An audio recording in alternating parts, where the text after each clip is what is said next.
Let's hope this works. It appears that, like a single mom at 8:30 in the evening in a bar on a Tuesday night, we are good to go. We are good to go. We had some problems. That was in question. Just going, hold on. A bunch of kids walking down my street right now. A bunch of kids with backpacks. School's out early. We got a school right around the corner, and this place is mayhem right around the time that school gets out. We got some technical problems going on around these parts today. I do apologize. There's something wiggy going on with our internet, with our Wi-Fi. The Wi-Fi is wiggy, and it's been happening all day. I've been getting knocked offline and getting all day. It's been a pain in the butt. So let's see. And I think we just had an incident when I was trying to play the opening countdown clock. I think that somehow we got knocked offline. So I don't know. I don't know what this show is going to be like, which sucks because it's a pretty good show. I mean, on paper, it looks like a pretty good show. I got some good things to talk about. So we'll see. I may, in fact, actually just try and at some point, if we get knocked offline, I'll just go to a hotspot for today's show. I know what you're saying. Pugs, that's expensive. But it's not crazy expensive, but it is something. It's something I don't want to do every day, but we'll see if we can just hotspot it off the phone, and that might be more dependable than the actual Wi-Fi that is hardwired into the abode where I am. It's just been sketchy all day. How are you folks? Looking at you in the chat room. We've got Al. I think I saw Taronda first. I think she was in first. So hi, Taronda. We got Al. We got Leslie C. We got Jeff. We got April. We got James. Who else do we got? Let me see. Let me keep going. Let me make sure. Let me get to see who the first person is. I'm going to go with Taronda, possibly followed by Al. Welcome, everybody. Welcome to the High Noon Rant. I am Pugs Moran.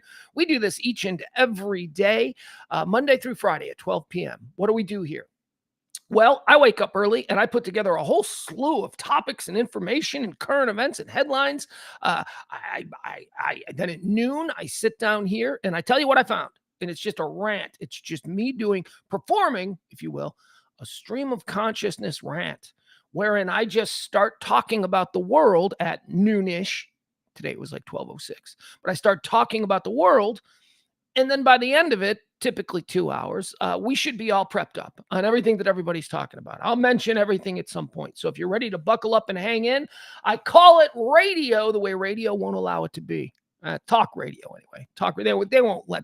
You know why? Here's the main reason. Because I refuse to pretend like there is one good side and one bad side when it comes to politics. And quite frankly, I don't like to talk politics all that much. If you've been a listener of this show for the last 3 years, you know that when we talk politics, it's because it's obviously something that is the number one thing going on in the country. But all of this nitpicky stuff, I don't get into it. I don't deal with who I like to call the 15% crazy on the right. There's 15% absolute batshit nuts on the right. And I also believe that there's 15% batshit nuts on the left. The rest of us, as my theory goes, are here somewhere in the 70% occupying the middle, the right, the middle right, the middle left, whatever. Used to be called moderates, but apparently that's a bad word. So that's who we are. Hi, Frank Benlin. I've got bad eyes, and I keep looking. It says Frank Berlin. It's Frankie B. It's Frankie B. Not to be confused with Frankie. I've got a Frankie already, but Frankie B. Frankie B's cool. Frankie B is lyrical. I like that. Frankie B. Hey, it's Frankie. Okay, Frankie B. That's a good one. I struggle with my little pet names for you people. Like with Cameron Grant. That's an easy one. He's just Cam. He's Cam. That's an easy one. Barney. Barney's not even his real name. It's very confusing. I don't know if I know the real guy or Barney, or I know both of them, but I like to call him Barney because I don't know, that works. The show is broken down into 4 quarters. How do we execute this madman's excursion into the day's current events? Well, 4 quarters, like a football game. The first quarter is called Antecedently on This Day. It's really just this day in history, nothing more, nothing less. Quarter 2, birthdays. You know what that is? So we touch on that. Quarter 3, deads. These are the people who died. These are the people who died. Pouring one out for Jim Carroll. Deads are a little bit more fun. We take a look at people who died, notable quotables, people of infamy, if you will, who passed away on this day throughout history. And then we decide where they're at. Are they in heaven or are they in hell? Where'd they go? What'd their life lead them to? at the end of its journey. Quarter 4 is where the rubber hits the road. That's the real top. That's the hot topics, the current events, big breaking news, whatever it is that is happening today. That's what we get to in quarter 4. The first 3 quarters, not going to take too long, about a half hour. Fourth quarter, that's the bulk of the show. So if you're ready, let's get started. Hi, Byron. Byron's in the chat room. Are you guys liking? Are you guys sharing? Are you guys just everything you see associated with this show? You people are my core. You're who I'm talking to. There are people who pop in and out from time to time, but you guys know who you are. You are my core people. I need you to just forward everything. If I post something about this show on Facebook, I need you guys to do the lifting. I need you guys to do that. That's how social media works. It doesn't matter. Doesn't matter. I don't care. I don't care if none of your people ever come and check it out. It's still just about exposure. So like, follow, subscribe, all that stuff. I wish I knew more about it. I don't. Anyway, the last piece of housekeeping that we do here on today's show is we award the position of executive producer of the show. Each and every show has an executive producer. That is the person who has tipped. That's right. Tipped the biggest on the day before show. Today's executive producer, well, she's no stranger to this role. It's Tracy D. Thank you so much, Tracy. Do you know that I had to go back and change the executive producer today? Because originally the executive producer for today was nobody. And then I was like, well, I should probably check and see this morning. And look at that. So thank you, Tracy. Tracy D, executive producing today's show. If you want to be the executive producer of shows in the future, all you got to do is, like I said, be like Tracy, be the top tipper of the day. You can do that by dropping a little something in the Venmo or the Cash App. That's how this show runs. It's how we've been staying afloat for 3 years now, every day, Monday through Friday. So thank you so much. And thank you to Tracy D for being today's executive producer. Okay, small talk section. Do I want to do the small talk section? Remember, I was having a bit of a crisis a couple of days ago. I'm like, should I get right into it even quicker, or is there any value whatsoever to my small talking? Now, there's personal value to the small talk segment here at the start of the show. And that personal value is that it gets me in a rhythm. It just gets me ready to talk, ready to roll. It loosens off the cobweb. I'm a pitcher who's just throwing warm-up tosses. That's what it is. Because believe it or not, but sitting here for 2 hours and just going blah, blah, blah, blah, blah, ain't as easy as it might seem. It's not. I know maybe it's not even remotely entertaining. It's still not easy. It takes, it's not easy. Now, it ain't digging ditches. It ain't going to work in a job that you hate. I get that. It's a passion. It's something that I love to do. So please, no tears for me. But that's it. That's it. I get rolling. All right. I feel like I'm rolling. Kevin's here. Jen's here. Byron says, because I use your face as my avatar, you are famous in the Dabbleverse. Maybe I can get them to come. Try it. I don't know what the Dabbleverse is. No idea what the Dabbleverse is. Maybe that's a big part of my problem, but I don't care. Oh,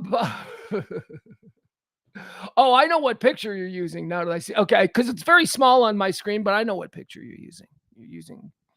I know what picture you're using. It's not a very flattering picture, but you're welcome to it because Byron's one of them dudes. All right, let's get started. It is the High Noon Rant. I am Pugs Moran. I'm about to attempt to get you completely prepped up on everything that you need to know about today and yesterday and this day in previous episodes. Let's get started. Quarter 1. Well, no, wait, I didn't even tell you.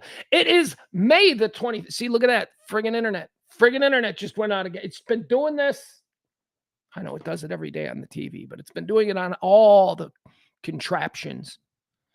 I'm going to start using contraption again. Remember yesterday I told you it was the day that the Wright brothers got their patent for what was then called a flying contraption, and I want to start using contraption again. That seems like an old-timey word that should come back.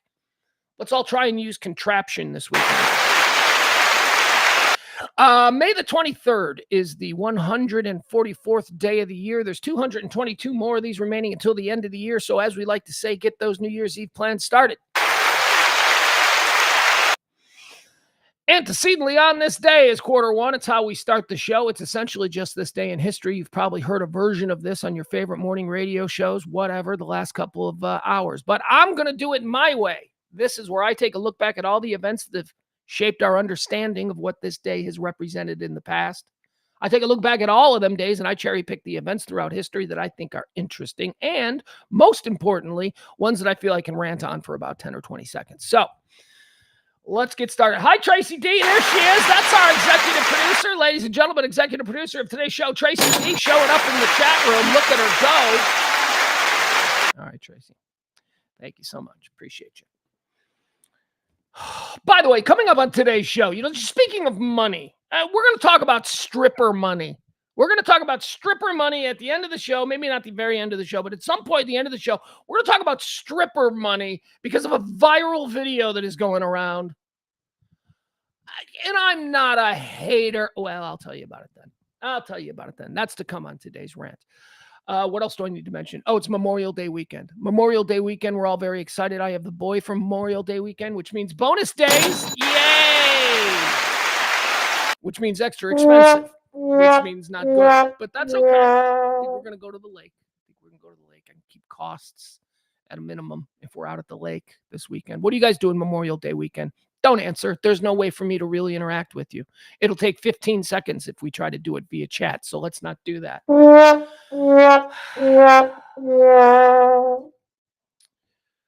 My kid's concussion is better. That's good. There's another piece of information for you. My kid suffered a concussion in football a couple of days ago. And he's better. He's good. He's going to be fine. He's going to have to go through protocols now with his team. But as far as, the lingering issues that there could be any concern, none. No. Good. That's good. So he's good. Let's get started. Antecedently on this day is the first segment, the first quarter, if you will. It's where we look back at things that have occurred and try and figure out how they pertain to our existence on this edition of May the 23rd. On this day, antecedently in the year 1430, Joan of Arc is captured at the seas of Campania by troops from the Burgundian faction. I don't know. These are crazy French words. Come on. I grew up in the Midwest, dude. French words, I give up on halfway through. I'm like, whatever. I'll just make a noise at the end and that should work out fine. Joan of Arc, you know that I consider Joan of Arc to be one of the great frauds of all time. Joan of Arc was not a great warrior. Joan of Arc was not a seasoned battle veteran. Joan of Arc was a crazy little girl who happened to run across another crazy person with power, and that crazy person believed the crazy stuff the crazy little girl was saying and put her in charge of the armies. And, well, through happenstance, she was dispatched. And there was a battle, a city was under siege, and she was dispatched to free the city. And her arrival coincided with the Brits pulling out. The Brits were like, yeah, we're going home anyway. And then she rode up, and everybody was like, the little girl is magic. And they made Joan of Arc a superstar. And then a couple weeks later, they marched her into a battle with her leading the French army. And guess what happened? They all got slaughtered. And it was on this day that Joan of Arc was was captured by the British because she was just a crazy little girl. She should have been in junior high tormenting boys. Instead, she was leading armies. And now she's a saint. Antecedently on this day in 1934, the American bank robbers Bonnie and Clyde Barrow, Bonnie Smith, I don't know. On this day in 1934, American bank robbers Bonnie and Clyde are ambushed by police and killed in Bienville Parish, Louisiana. Oh, I'd like to see the body cam on that, huh? I wonder what the body cam on the Bonnie and Clyde takedown would have actually looked like. Do you think that well, actually, I was going to say the NAACP or Black Lives Matter, I think they'd have a problem, but no, these are white people, so it was, but I'm sure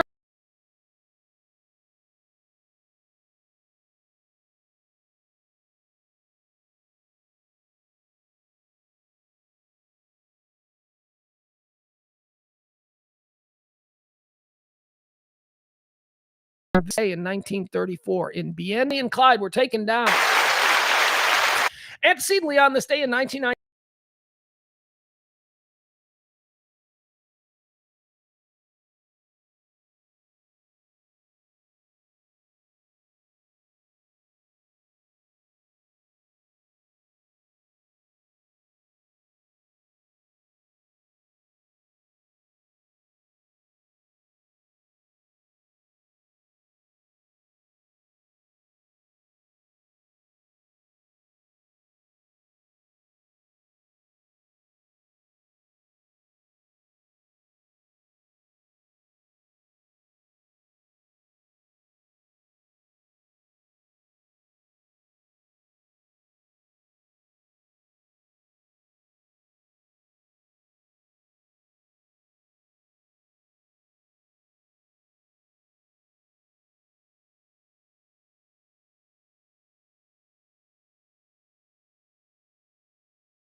see that we're back.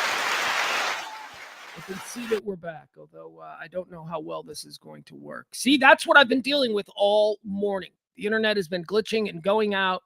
Now it comes right back, but that's a problem. So I'm prepared. Should we have to suffer through something like that again? My next move is going to be I'll just try to hotspot it, I guess, and see if that's better. Because there is obviously something going on with the AT&T network in this neighborhood because it's been awful.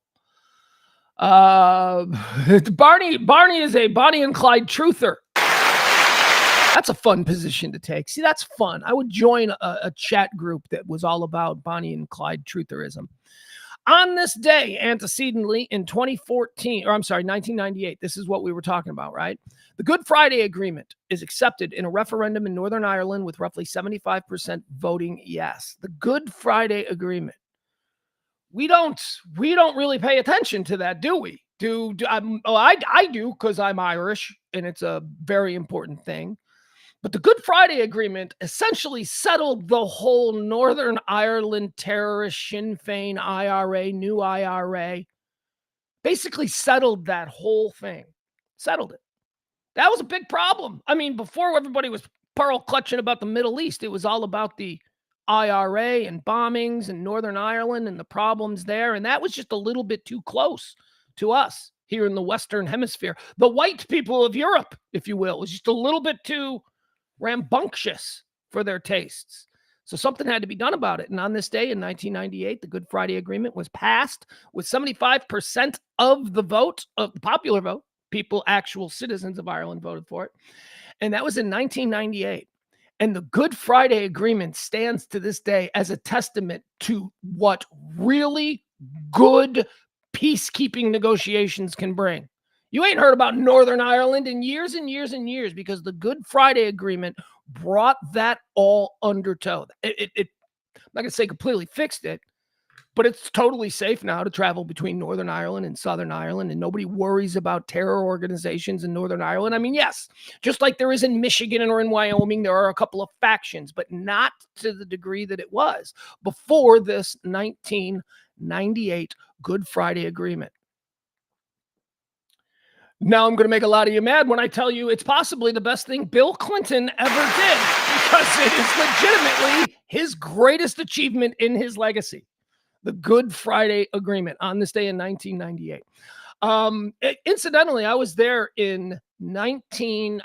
this was for my honeymoon. It was 1996. It was 1996 and it was over Christmas. So it was 96 into 97. So this is like a week before the calendar changed to 97. 98 is when this passed. 97, there were all kinds of really bad things that sort of forced the Good Friday talks to actually begin. But when I was there with my first wife and I on our honeymoon in Ireland, when I was there was a prison riot in Northern Ireland and like 10 cops were killed and the prisoners had escaped and they were somewhere in the Irish countryside. And there were cops as we drove in our rented car through Ireland. There were cops, or Garda as they're called in Ireland, but there were Garda every intersection with their lights going, checking every car, checking. It was scary. I can tell you it was scary. It was a very real situation where they're like, yeah, there's a bunch of terrorists who just broke out of prison down the road and they're not good guys. So that's the kind of stuff that was going on a daily basis over there before they came to this agreement, which has basically brought peace to Northern Ireland for the past 24, 25, 26 years now. Al says, I was there in 95 and it was during the Iraq war, went into a bar. And when they found out I was American, they beat my ass. Well, the world wasn't happy. I can tell you that traveling during the second Iraq war, I've told these stories before. So our radio show, we used to do a lot of trips. We had sponsors and they became yearly events, whether they were trips to Mexico, trips to the Grammys, whatever they were. Oftentimes, they were in other places. Like we took a trip to Ireland, we took a trip to Iceland. Again, we said Mexico. But I'll never forget, this was during the Iraq war. So this is the mid-2000s, the Iraq-Afghani war.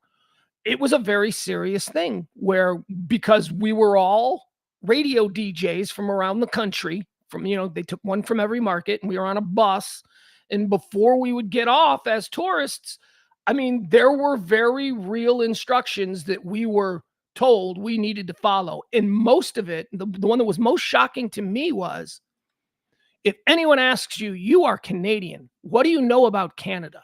Where can you say you're from? I mean, we were told that's how anti-American sentiment was during the Iraq War. We're here, and so we only get our stuff here, but the rest of the world absolutely hated us for what was going on with Iraq. And we were told. There was one guy, there was a DJ from Florida who had an American flag on his bag, and he was told to take it off. He was like, "You're going to take it off." I mean, if for no other reason, then somebody could see that bag and just throw it in the fucking trash.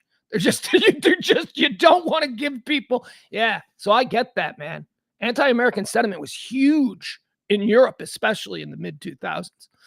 Antecedently, on this day in 2014, I don't want to mention this, but I suppose I should, because I guess it's positive.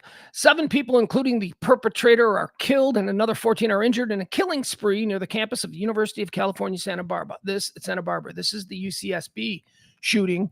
I remember this, 2014. This was a fairly big one. It was a fairly scary one that played out on live TV. I mentioned this because, and I've said this, but I think I've been saying this for a while.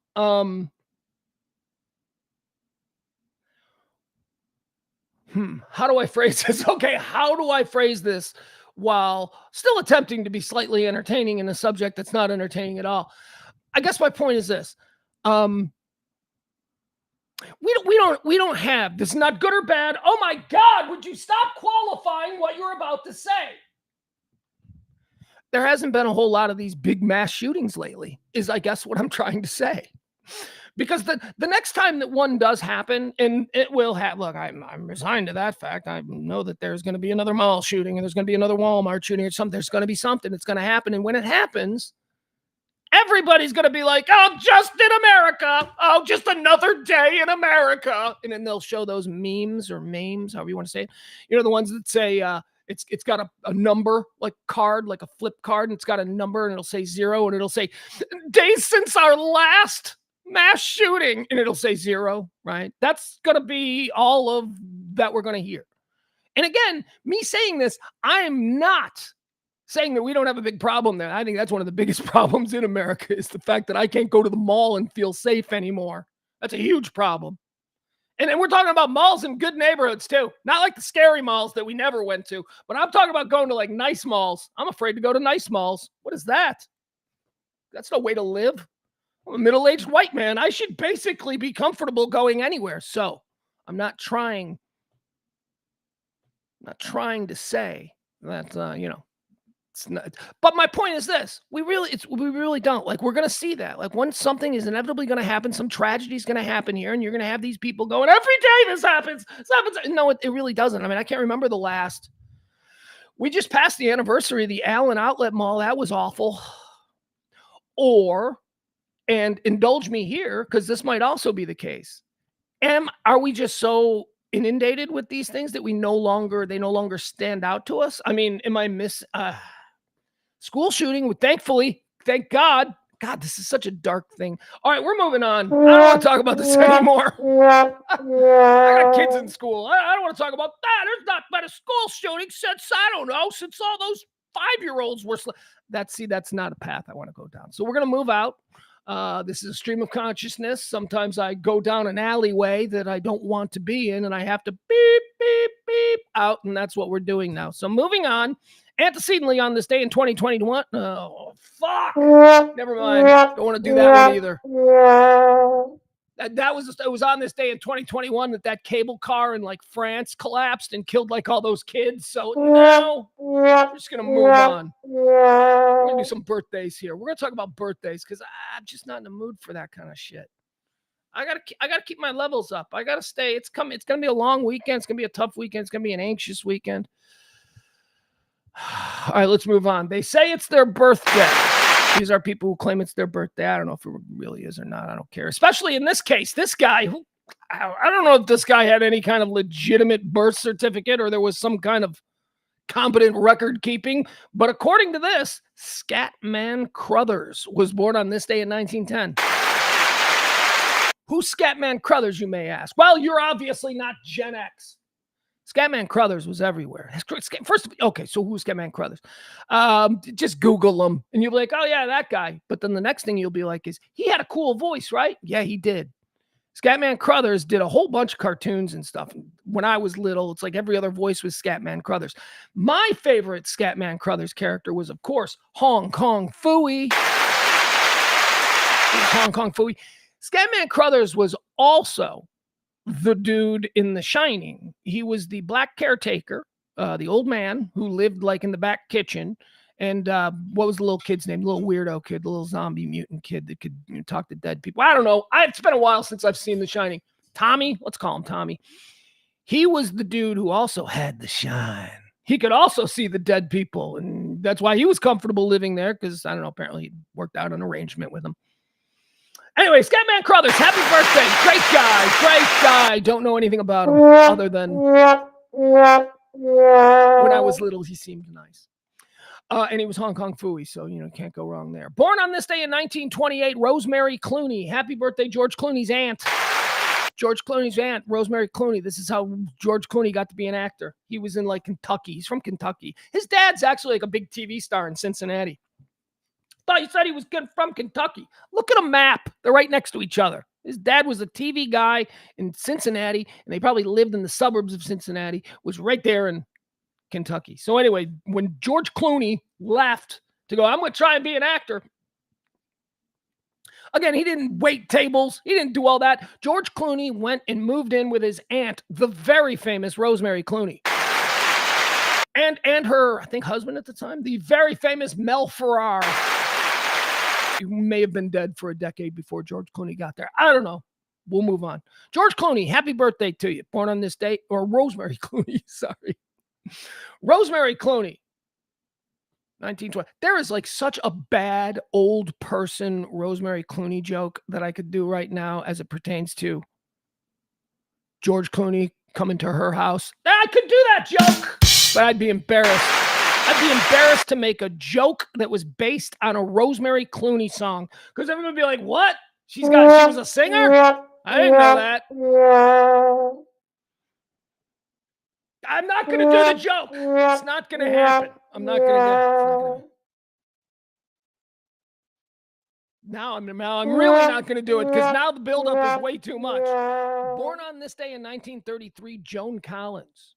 Joan Collins is a woman who I think stopped aging at about 50. What is she now? 1933, so she's in her 80s. I bet she's still hot. I bet Joan Collins still, she's in her 80s, so not hot in the same way, you know what I mean? But I bet, you see, if you show me Joan Collins today, I bet you I'd have to go, like, you went, hey, here's Joan Collins today, would you? I'd be like, And that is a victory for like 85 or whatever year old Joan Collins. The very fact that you would look at her and go, to the question of would you, that you'd look at her and go, that you'd consider it, that's got to be a victory. Happy birthday, Joan Collins. By the way, fun fact about Joan Collins, did you know that before her you couldn't say bitch on TV? Yeah, bitch was considered one of the legit swear words, but apparently they snuck in the word bitch on Dynasty once. Somebody called her a bitch on Dynasty, and then that kind of stuck. And then, like, newspapers and magazines, they started using bitch, even though they would have never used it before because it was considered profanity. And now bitch is like and, the, it, or but. Now we use bitch so much. It's not even if your 10-year-old said, "Look out, bitch," what do you get in trouble? Is that profanity today? Because it used to be, and Joan Collins changed that. Joan Collins, the queen bitch of TV. Born on this day in 1933. Born on this day in 1958, Drew Carey. I like Drew Carey. What can I say about Drew Carey? I like Drew Carey. I used to say I thought fat Drew Carey was funnier. But if I'm being honest, I don't even know that fat Drew Carey was funny, because do you remember that improv show they used to do? Whose line is it anyway? Oh, it was so bad. Nothing set improv back more than that show being on television for years and years, because it had its moments, but as is the case with improv in general, all improv has its moments. It's all the moments in between that are absolutely unwatchable. I am, of course, a fan of Apex Improv. I love top tier talented improv, which I suppose you could make the case. Whose line is it anyway? But it wasn't good. Not good for live TV or whatever. No. Happy birthday, Drew Carey. Born on this day in 1962. How about happy birthday to, well, I guess we used to just know her as Duff, but her real name is Karen Duffy, ladies and gentlemen. I'm going to give her a little extra long applause. Do you remember who Karen Duffy is? Karen Duffy was an MTV VJ. She wasn't the first wave of MTV VJs, but she was like in the second wave. She was in the wave where they went, oh, wait, these people don't actually have to have rock and roll credibility. We don't have to go and raid major market morning radio shows and bring these people on the air, which is what they did for the original MTV VJs. Almost all of them, with the exception of Martha Quinn, were established popular radio people. That's how you got a JJ Jackson in there. Anyway, when they started just hiring people who looked hot on camera, that's when they gave us Duff. Duff was in that, like the second. I think she started in the late 80s, early 90s, Karen Duffy. Here she is. Let's see her. Check her out. She was so beautiful. Oh, she was so beautiful. She had the short hair. This is why she was famous. This is why she broke out. This is why there were probably other women just as beautiful as Karen Duffy. But she had the short hair. And we're talking before Ghost. Before Demi Moore did the short hair on Ghost. You people have no idea how rare that was. Because there was a good 15-year period where every girl had like a super short haircut. But there was like a time in the late 80s where like it was Duff and it was the chick from Wilson Phillips, the hot one, China Phillips. They were like the only two who had these like super short haircuts. It became a thing. And when you were really hot and we were used to seeing you really hot with long hair and then you cut all your hair off, it was, I don't know, like with Demi Moore. Come on. Demi Moore never looked hotter than she did in Ghost. And I don't know why, but I think it's the hair. Duff had the good short hair too. Let's look at more pictures of Duff. She's not dead, but oh my God, does she have a...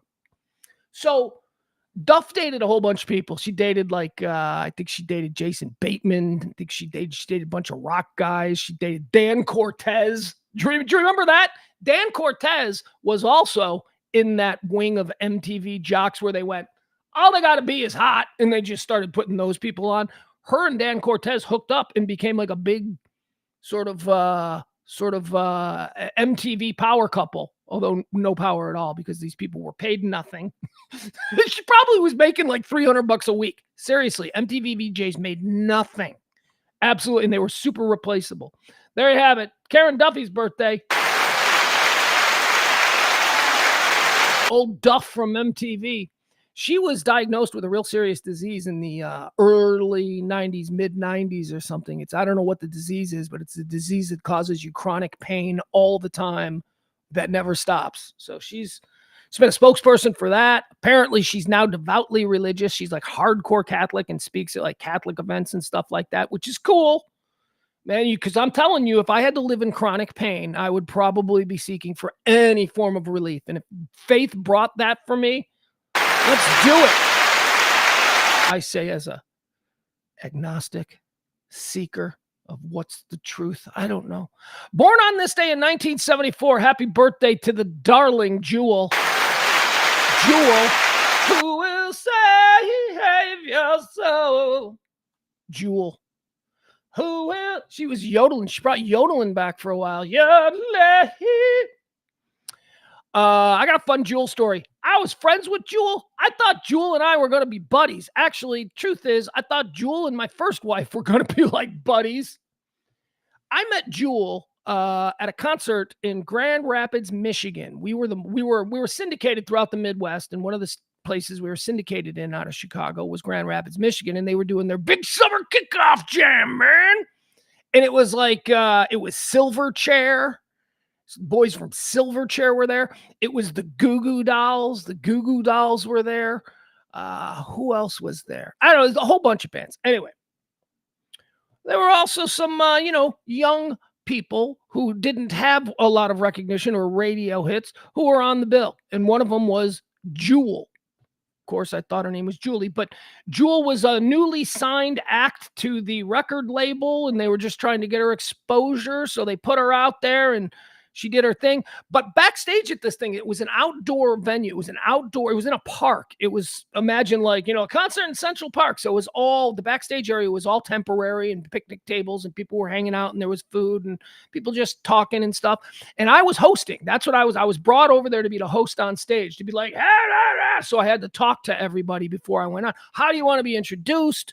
This, that, and the other thing. And Jewel, she went up first. And then she didn't have anything else to do. So I don't know if she went up first, but she went up like early and she had nothing else to do. And I'm running around and I brought my wife with me at the time. And actually, I don't think she was my wife at the time, but she was with me. And so she's hanging out backstage. She's talking to people. And I look over and I notice she's talking to that girl who was just playing guitar. And now they're sitting there, now they're eating lunch together. I'm going to go find this out. That girl's hot. I'd like to meet her. So I walk over and I'm like, hi. And my wife at the time was like, oh, you introduced her. I'm like, yeah, hi, nice to see you again, blah, blah, blah. I thought she was Julie. I called her Julie. Anyway, they like bonded all day and she was really nice.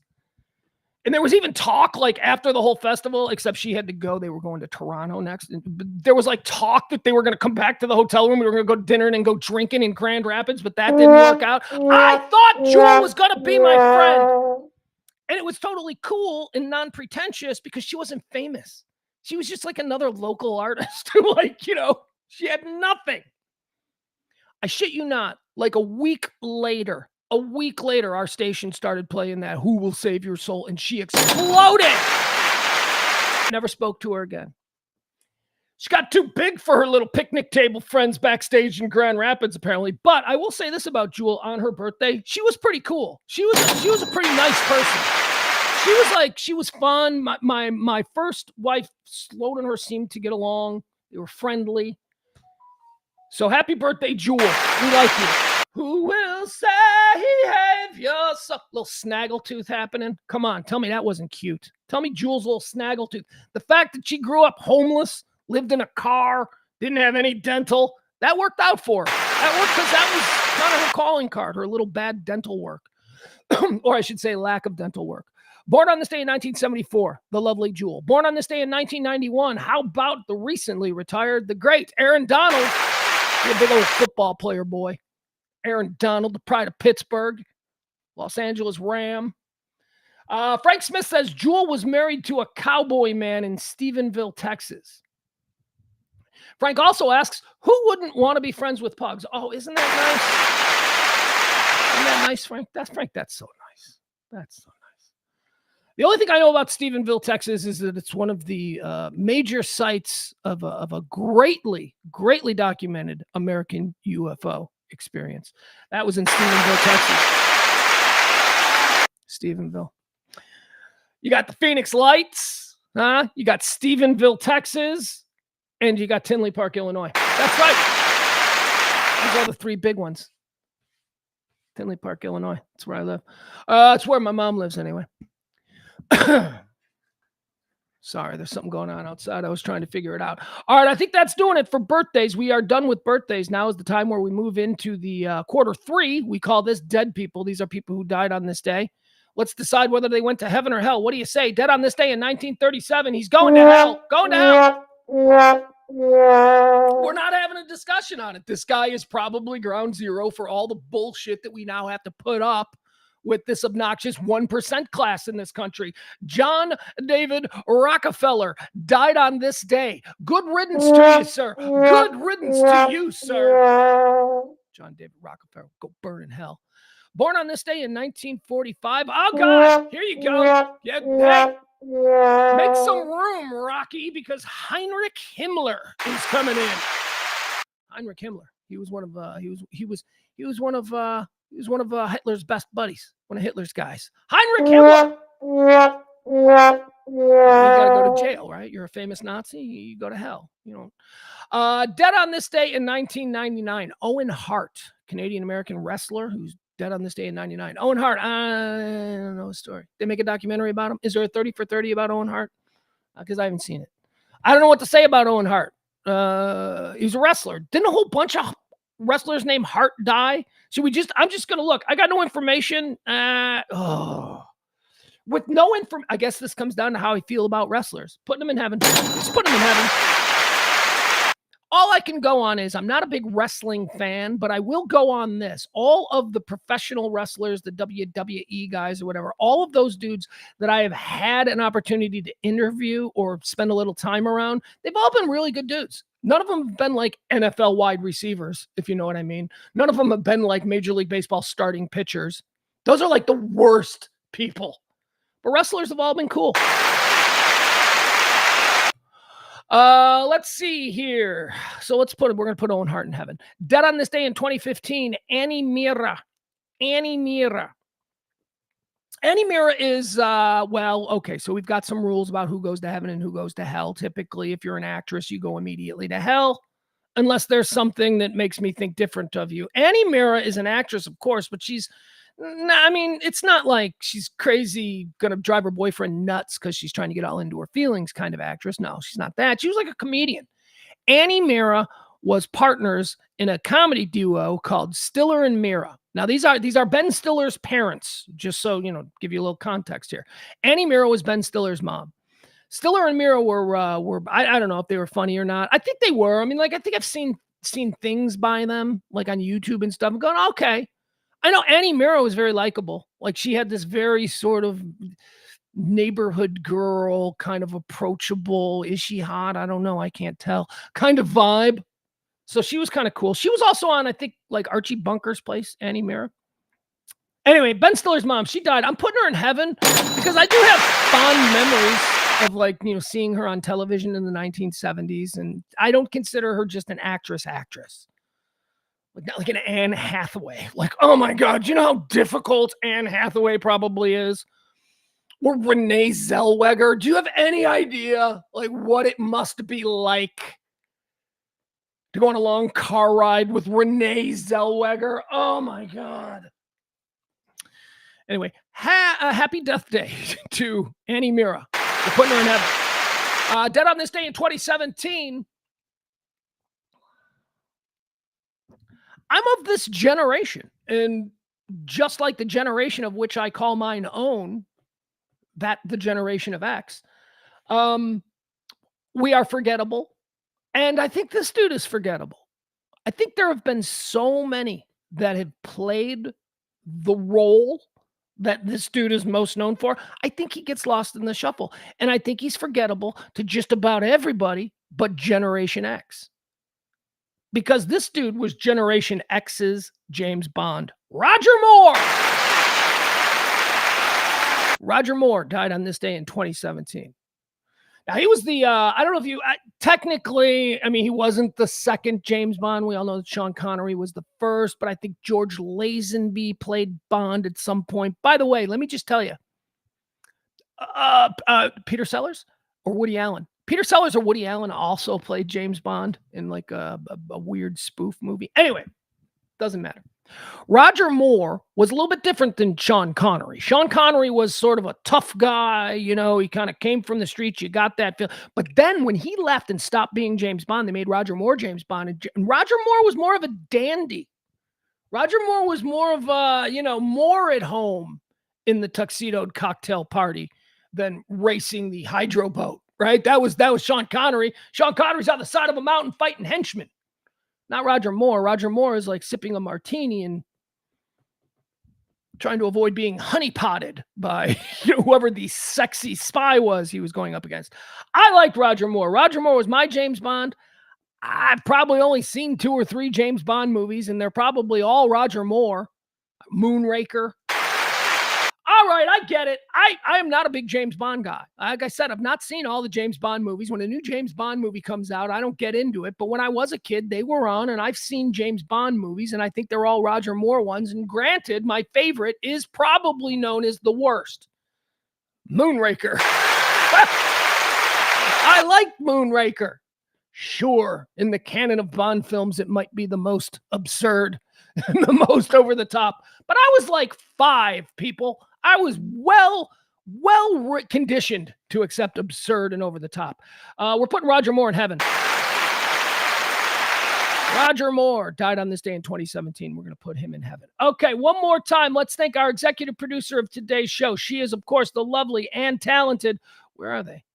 There they are. The lovely. All right, just Tracy D. Tracy D is our executive producer. Thank you so much. The executive producer is the person who tipped the greatest on the previous day's show. You are the people who keep this show going every single day for 3 years, Monday through Friday. We get here, we give you all the day's news, events, headlines, all of that stuff in a 2-hour stream of consciousness. And thank you to Tracy D. She made it so I could do that. And so do you folks. If you want to be the executive producer of tomorrow's show, you can drop a little something either in the Venmo or the Cash App, and we'll treat you accordingly. All right, let's get started. These are all the big top subjects, the topics, the hot.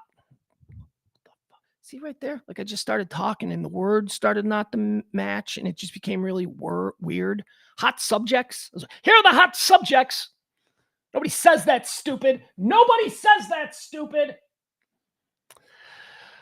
The Department of Justice here in these United States has filed an antitrust suit against Live Nation. This is big breaking news this morning. I don't know what this means for you concert kids, you kids that like to go to concerts. Some news is coming. Here, before I start riffing on this story, let me give you the exact headline. Ticketmaster's parent, Live Nation, sees its stock price fall on reports that the Department of Justice wants to break the company up. Shares of Live Nation Entertainment were down in pre-market trading on Thursday after reports that the United States government and some states will seek to break up the live events giant in a lawsuit that could be filed this week. Burp. Sorry. The legal action happens with a stream of consciousness. The legal action would focus on Live Nation's Ticketmaster arm and its control over the marketing for concert tickets. Let's see here. According to multiple media reports, an issue that has vexed artists and fans for decades, but was freshly brought to the fore after the botched release of Taylor Swift tickets in 2022. Ticketmaster merged with Live Nation in 2010 in a deal that was reviewed and approved at the time by the Department of Justice, the same entity that news reports say will accuse Live Nation of monopoly practices in a lawsuit this week. Okay. It is a monopoly. It is absolutely a monopoly. I mean, I for years have talked to friends who own venues, and by venues, I mean bars that do live music. And there was one situation in particular, and this is a friend of mine who owns a place in Chicago, and it's a popular bar in Chicago that does live music and has done popular live music for 30 years. And I remember him telling me that a band that got its start there, that wanted to have their anniversary, Fall Out Boy, okay? That's the band. The band is Fall Out Boy. I don't know why I felt I needed to protect them, but they were a local band, and they started at this venue, and they started at this club, and Fall Out Boy came to him and said, look, we're taking a few months off in the summer, and we realized that it's been 10 years since we started doing this, and we want to have like a big blowout concert for all of our original friends and fans, and we want to do it here. And the bar was like, yeah, thanks, guys. Thanks for not forgetting about us. That'll be our best night of the year. We'll sell, so that was the plan, and all the preparations were made, and at the very last minute, that was quashed by the record company because Ticketmaster, or because Live Nation, they weren't even touring. You understand? They weren't even touring. They weren't even on tour. They were taking a break, but they weren't even allowed to play at a friend's bar as a thank you for helping them get their career started. That's the kind of bullshit that has been happening with artists and venue operators behind the scenes concerning Live Nation for years and years. Now, what I haven't even mentioned is how they got us bent over for tickets and ticket prices and all of that BS. So I guess if you're asking me, do I think Live Nation, especially after the merger with Ticketmaster, has grown into an entertainment monopoly? Absolutely. As far as live entertainment goes in this country, you will be hard-pressed to see a band that you want to see in a venue that isn't owned by Live Nation. So go for it, Department of Justice. Take them down. Take them down. Well, you can't do that to business, and we can do whatever. We need to start doing shit to business in this country. What are you talking about? Business has been running roughshod over all of us forever. You think it's normal for like a ticket to go see, I don't know, Creed's reunion tour should cost you $75 for like 300 level seats? Now, I know you can go to a lot smaller venues and see bands with very little success for a lot less than that. But if you want to see a band that has sold albums, that is playing in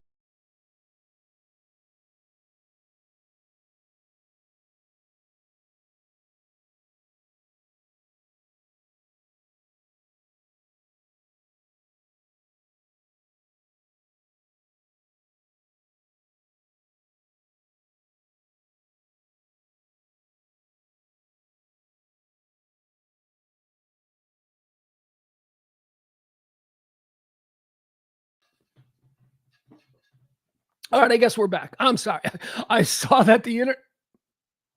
Are we gone again? Mother fudger. Mother fudger. All right, we seem to be okay. Are we okay? Somebody text something.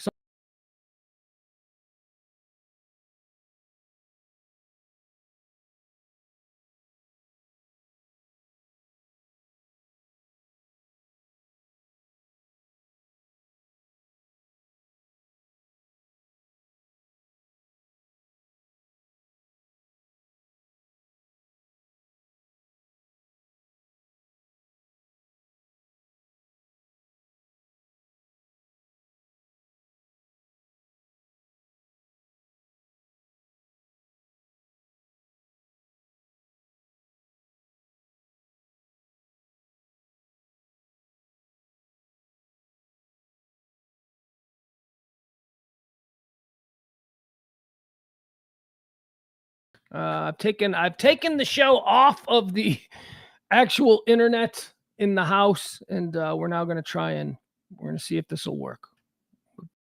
Got it. We've got us hotspot. All right. What about now? What about now? Post linking to the hotspot. Are we good? Just linking to the hotspot. Are we good? I think we're good. Someone in the chat room say yes. We are good now. Post linking to the hotspot. Hi, Pugs. Hi, Frank.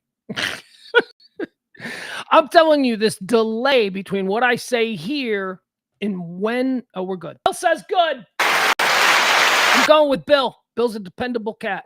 All right, let's go. Let's keep going. Moving on. Let's see here. What else do we have? China's in the news. I mentioned this yesterday in passing when I was talking about how don't be sleeping on all the crazy stuff that is just conveniently or coincidentally happening in all corners of the world right now. I've been talking, since we tried to assassinate the Slovakian president or prime minister. I've been talking about how shit's pop off right now. Chess pieces are being moved into position right now. And I mentioned, of course, Ukraine and Russia, and of course, Iran and Israel and Gaza. But I also, in passing yesterday, said, and don't even get me started on Southeast Asia. And I said Southeast Asia, and I stopped because this is not necessarily Southeast Asia. This is Asia, though. It's South Asia. It's China. It's China and Taiwan. This is the other. Now, this is how you get a world war.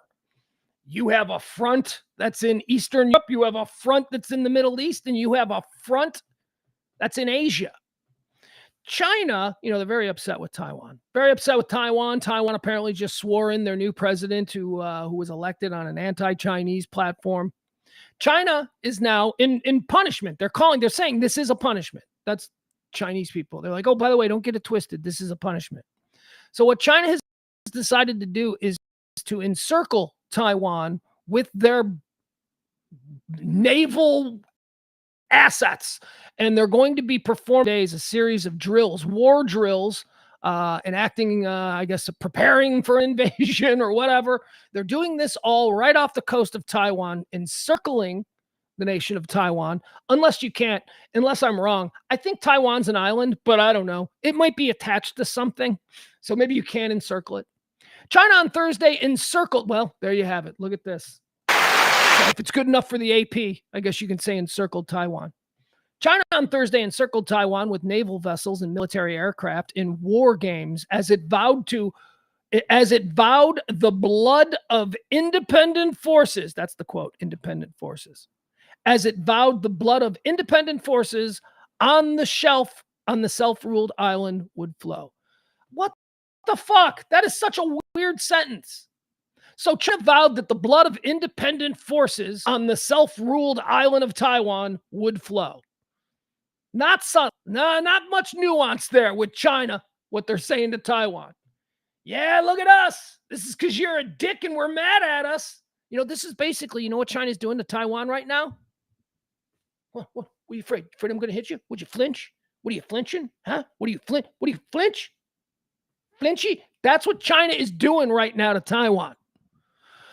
The 2 days of drills are part of an escalating campaign of intimidation by China that has seen it carry out a series of large-scale military exercises around Taiwan. Okay, like I say, you want more information on that, there are probably people that'll fill your head with all kinds of nonsense. I'm just telling you it's happening.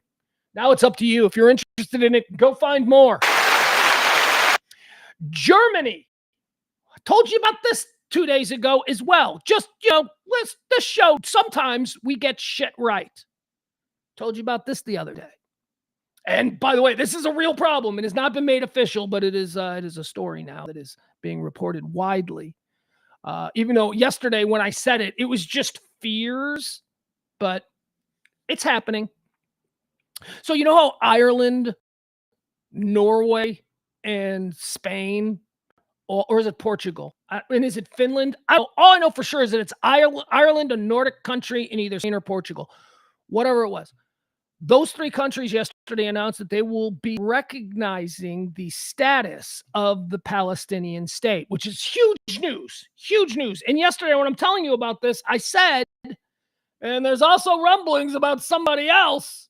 And look, Ireland, that's very cute. There's a lot of us here in the West. The local nations have a lot of people, a lot of Irish people, and they're like, oh, it's Ireland. But we don't worry about Ireland. We don't worry what Ireland's up to. Okay, we know that Ireland, they just whatever. They're going to talk a lot of shit, and then they're going to get drunk and forget about it. But I said, we need to look out for other countries that will now follow suit. And I name checked specifically Germany. And I even said, maybe that's a bad look for Germany. Maybe Germany is not going to go all along and, come out straight and say that they are going to support the Palestinian state, because that's not what they said today. It's not what they said today. But there are rumors that they are going to come through the door next, that Germany's going to shock the world and go, we're joining with them and we're going to recognize the Palestinian state. That did not happen. What did happen was that Germany came out today and said that if Bibi Netanyahu shows up in Germany, Germany will arrest him. Germany now considers the Prime Minister of Israel, Bibi Netanyahu, someone who one would assume close diplomatic ties to. They now consider him a criminal based on the warrants being sought by the International Criminal Court. That is big. Germany saying they're going to arrest the Jew. Arrest him under controversial charges. Not a good look, Germany. But okay, I get you. Germany says it will arrest Benjamin Netanyahu if he sets foot in the country following the ICC call to charge him with war crimes.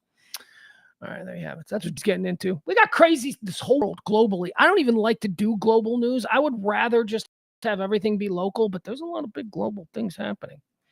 All right, how about this one? How about our Supreme Court justice? I tried not to talk about this. When the stories broke about Alito and his upside down flag and how he blamed it on his woman, which seems to be something you conservative D-bags do a lot. You dudes do not have your women's back. I don't know if the left does either. I don't know. But all I know is that every time one of you conservative D-bags' wife gets thrown under the bus for something, or anytime you can avoid being thrown under the bus by pushing your wife there, you dudes seem to do this a lot. And certainly the conservative members of the Supreme Court, Clarence Thomas and Justice Alito, just to name a few, in the last couple of months have done that. Just throwing your wives under the bus. So that's what Alito said, the upside down flag, which stands for a coup in progress, or something, or support of a coup. The upside down flag was flying over the home of a Supreme Court justice of the United States. He blamed his wife. He said, that's just her because she's getting into an argument with a neighbor. First of all, I don't want to live in a country where a Supreme Court's wife can get into a beef with the neighbor. That doesn't seem That doesn't shut your wife up. With all due respect, I don't want to go all Harrison Bucker, but you're a Supreme Court justice. The average rules of matrimony do not apply. There is a whole new set of rules that you two, because you're a Supreme Court justice, have to follow. So shut your wife up. Your wife should not be beefing with a neighbor about the presidential election to the point where she's now going to fly a flag upside down. Okay, so that was the story. I'm like, whatever, man, whatever. That's fine. Just let's not get distracted by it. But now the New York Times are reporting that there's a second flag at a second home. Apparently, Alito's got 4 homes. A Supreme Court justice with 4 homes. These motherfuckers should be taking a vow of poverty and be nothing but dedicating to upholding the Constitution of the United States. Instead, they've got 4 homes. Anyway, at his second home, Alito's Jersey Beach house, I like to imagine that he lived next door. I like to imagine that Alito is the dude who lived next door to Tony Soprano in the Sopranos episode where Tony bought the beach house and then decided he didn't want to buy the beach house. But then his neighbor was the guy who actually sold it to him, and his neighbor wouldn't let him out of the purchase. And so Tony just had a bunch of Goombas on a boat park right in front of the neighbor's house and start blasting Rat Pack audio from the sands in the 60s. What up, Papa? Just echoing throughout the lake, and the dude got mad, and that's how finally he let Tony sell the house. Don't fuck with the head of the New Jersey mob, is what I'm saying. They're gonna get you back. That's what I like to imagine. Alito's beach house is right next to Tony Soprano's. But and we know from his wife, we know that they have a history of beefing with neighbors. So, So now at the second house, at the beach house, the New York Times, they're like, let's look at his other houses and talk to neighbors. And apparently, so there's this other flag that is like a pine cone flag. It's like a pine cone tree or a pine tree or something. It's just a white flag with a green tree on it. And apparently it has become on like Reddit and places like that a symbol of Christian nationalism. All right, them scary weirdos who are in the 15% on the right? Yeah, those fucking weirdos.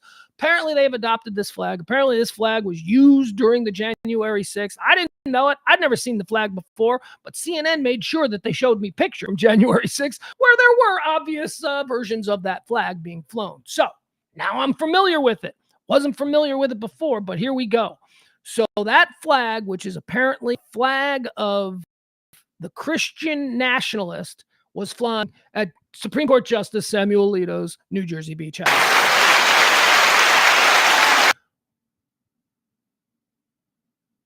No, it didn't freeze. Why is this a problem?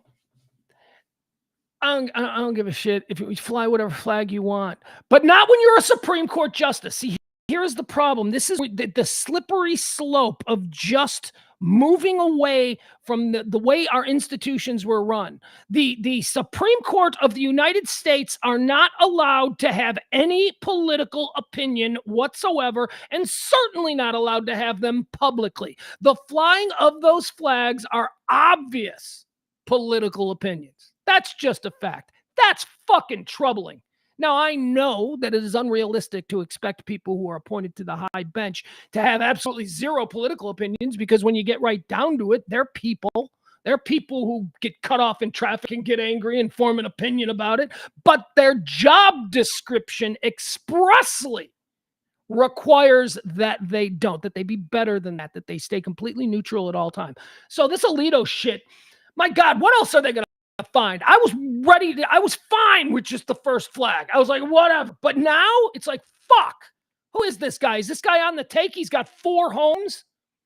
He seems to be supporting certain things. This is just 4 homes. How does a Supreme Court justice, a man who has supposedly dedicated his entire life to justice and the law, and not even like commercial law, like, well, he's a lawyer, he made a lot of money. No, dudes who become Supreme Court justices do not make corner office, Midtown Manhattan lawyer money.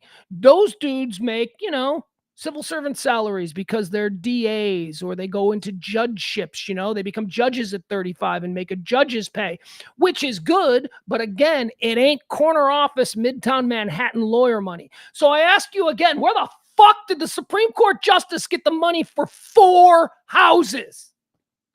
All right, moving on. Let's see what. I don't care about the flags. I care that this son of a bitch has enough money for 4 houses. Supreme Court justices don't make that much. They have enough for one nice house in a nice neighborhood.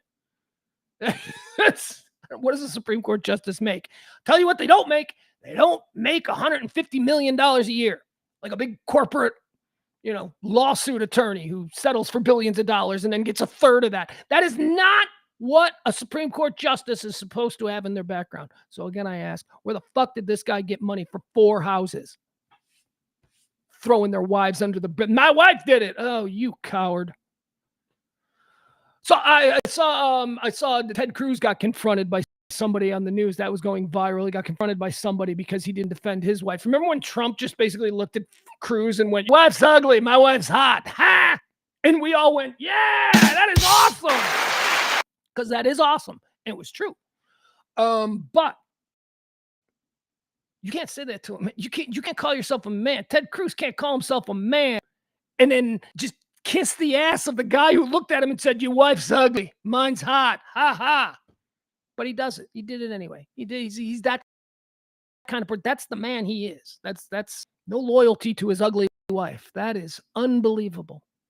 Conservatives throwing their wives under the bus. And I don't know if them's or the lefties, weirdos, I don't know if they do it themselves. I don't know. I don't have any examples of them off the top of my head throwing their wives under the bus, but maybe there are some. Who knows? Just not as high profile as Ted Cruz being told his wife was ugly and then kissing the ass of the dude who says his wife ugly. I will never be able to relate to that man. That man, that's a garbage man. I mean, I'm not saying you need to beat him up on the spot, but you don't become his friend. You don't become buddies with him. How does your wife allow that? How does your wife? Oh God.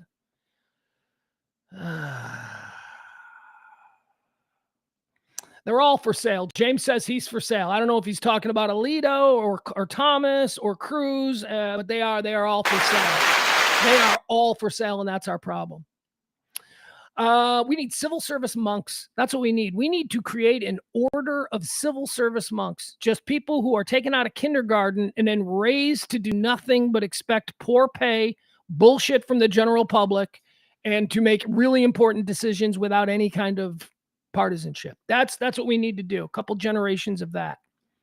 Like Jedis. We need to just raise these people to not be corruptible. We need to raise generations of people who are not corruptible, and I don't know how to do that because it seems to me that everybody is corruptible. We live in a world where people who are obviously corruptible are held up and heralded as superstars and great men.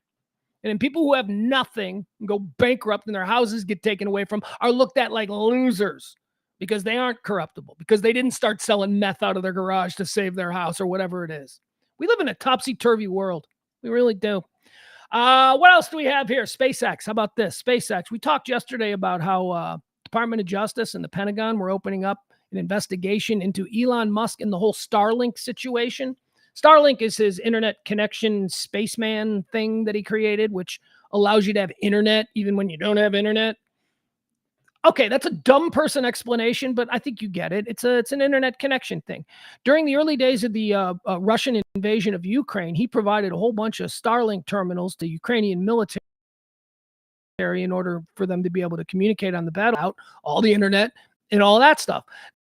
Now, over the course of the last 2 years, all of the terminals that were donated to the Ukrainian army have either been stolen by Russia's black market or are just flat out being used by the Russian military now against Ukraine. So those things are out there. And the government, led by Senator Elizabeth Warren yesterday, who asked the question of Elon Musk, why won't you stop them from being operable? Why are you not turning them off? Because apparently there's a way to turn them off. And it's been months and months of them asking, and they've gotten no response. So now the Department of Justice is involved. So that was yesterday. Today, there's a whole new thing with the Justice Department and SpaceX now, okay? It says SpaceX on Wednesday launched an inaugural batch of operational spy satellites that it built as part of a new U.S. intelligence network designed to significantly upgrade our country's space-based surveillance powers. The first deployment of several more planned this year. The spy network was revealed in a pair of Reuters reports earlier this year showing SpaceX is building hundreds of satellites for the U.S. National Reconnaissance Office. Do you understand what the concern here could be? Why are we building space satellites? Who do we think our enemy is going to be? I know it could be any number of people. Hell, it could be space aliens who come from the planet Clack-2. But I think right now we're concerned mostly about the Chinese and the Russians and what their capabilities are. So let's not kid ourselves. We're building this whole thing to protect us in a war against Russia. The guy who's building it for us also seems to be working with Russia. Now I ask you, and this is one of the huge problems that I have with Elon Musk, and this is one of the huge problems that Elizabeth Warren, the fake Indian princess, seems to have with Elon Musk, and she's not wrong. This dude is not an American. This guy is he's a dude from South Africa who moved here because this is where his financing was. He is not a patriot. He does not care about this country, Elon Musk. Elon Musk is a billionaire. He is a man without a country because when you're as rich as he is, some days the richest man in the world, when you are that wealthy, you don't need silly little poor people things like patriotism or loyalty to a constitution or a country. No, he's operating at a different level, and it should scare the shit out of all of us that this guy is double dealing with both the Russians and us. He's building our fucking satellite defense system. That should concern you, but I'm probably the only person saying it. Haven't heard anybody else except Elizabeth Warren, the fake Indian princess. James Smeltzer says you can't teach character. No, you can't. No, you can't. Can't teach character, and you can't train a person to adhere to principles that are taught to them as a child. You are either just incorruptible, morally based individual, or you're just somebody who's willing to do whatever it takes to make a buck. Hey, whatever, man. It's okay. Nobody got hurt, but I made money. That's the attitude of everybody, and I can't fucking stand it. Ugh. Moving on. Let's talk about the Washington Post. The Washington Post made a big announcement this morning that's got everybody in the world of journalism all freaked out. The Washington Post is basically saying that we're just going to fire everybody and go totally AI. Ooh, your news stories from the Washington Post could now be almost entirely generated by AI. I don't like that. Moving on. All right. Graceland. Let's talk about Graceland. We were talking about Graceland this whole week. It's Thursday, so probably started talking about it on Tuesday, but whatever. So today was the day that Graceland, the home of Elvis Presley, a place where I am banned by law from ever going back to, Graceland on this day today was supposed to go into a foreclosure auction. Now, how is that possible, right? You know, this is Elvis's house. This is the number one. First of all, do you know that Graceland has been voted 5 years in a row America's greatest museum?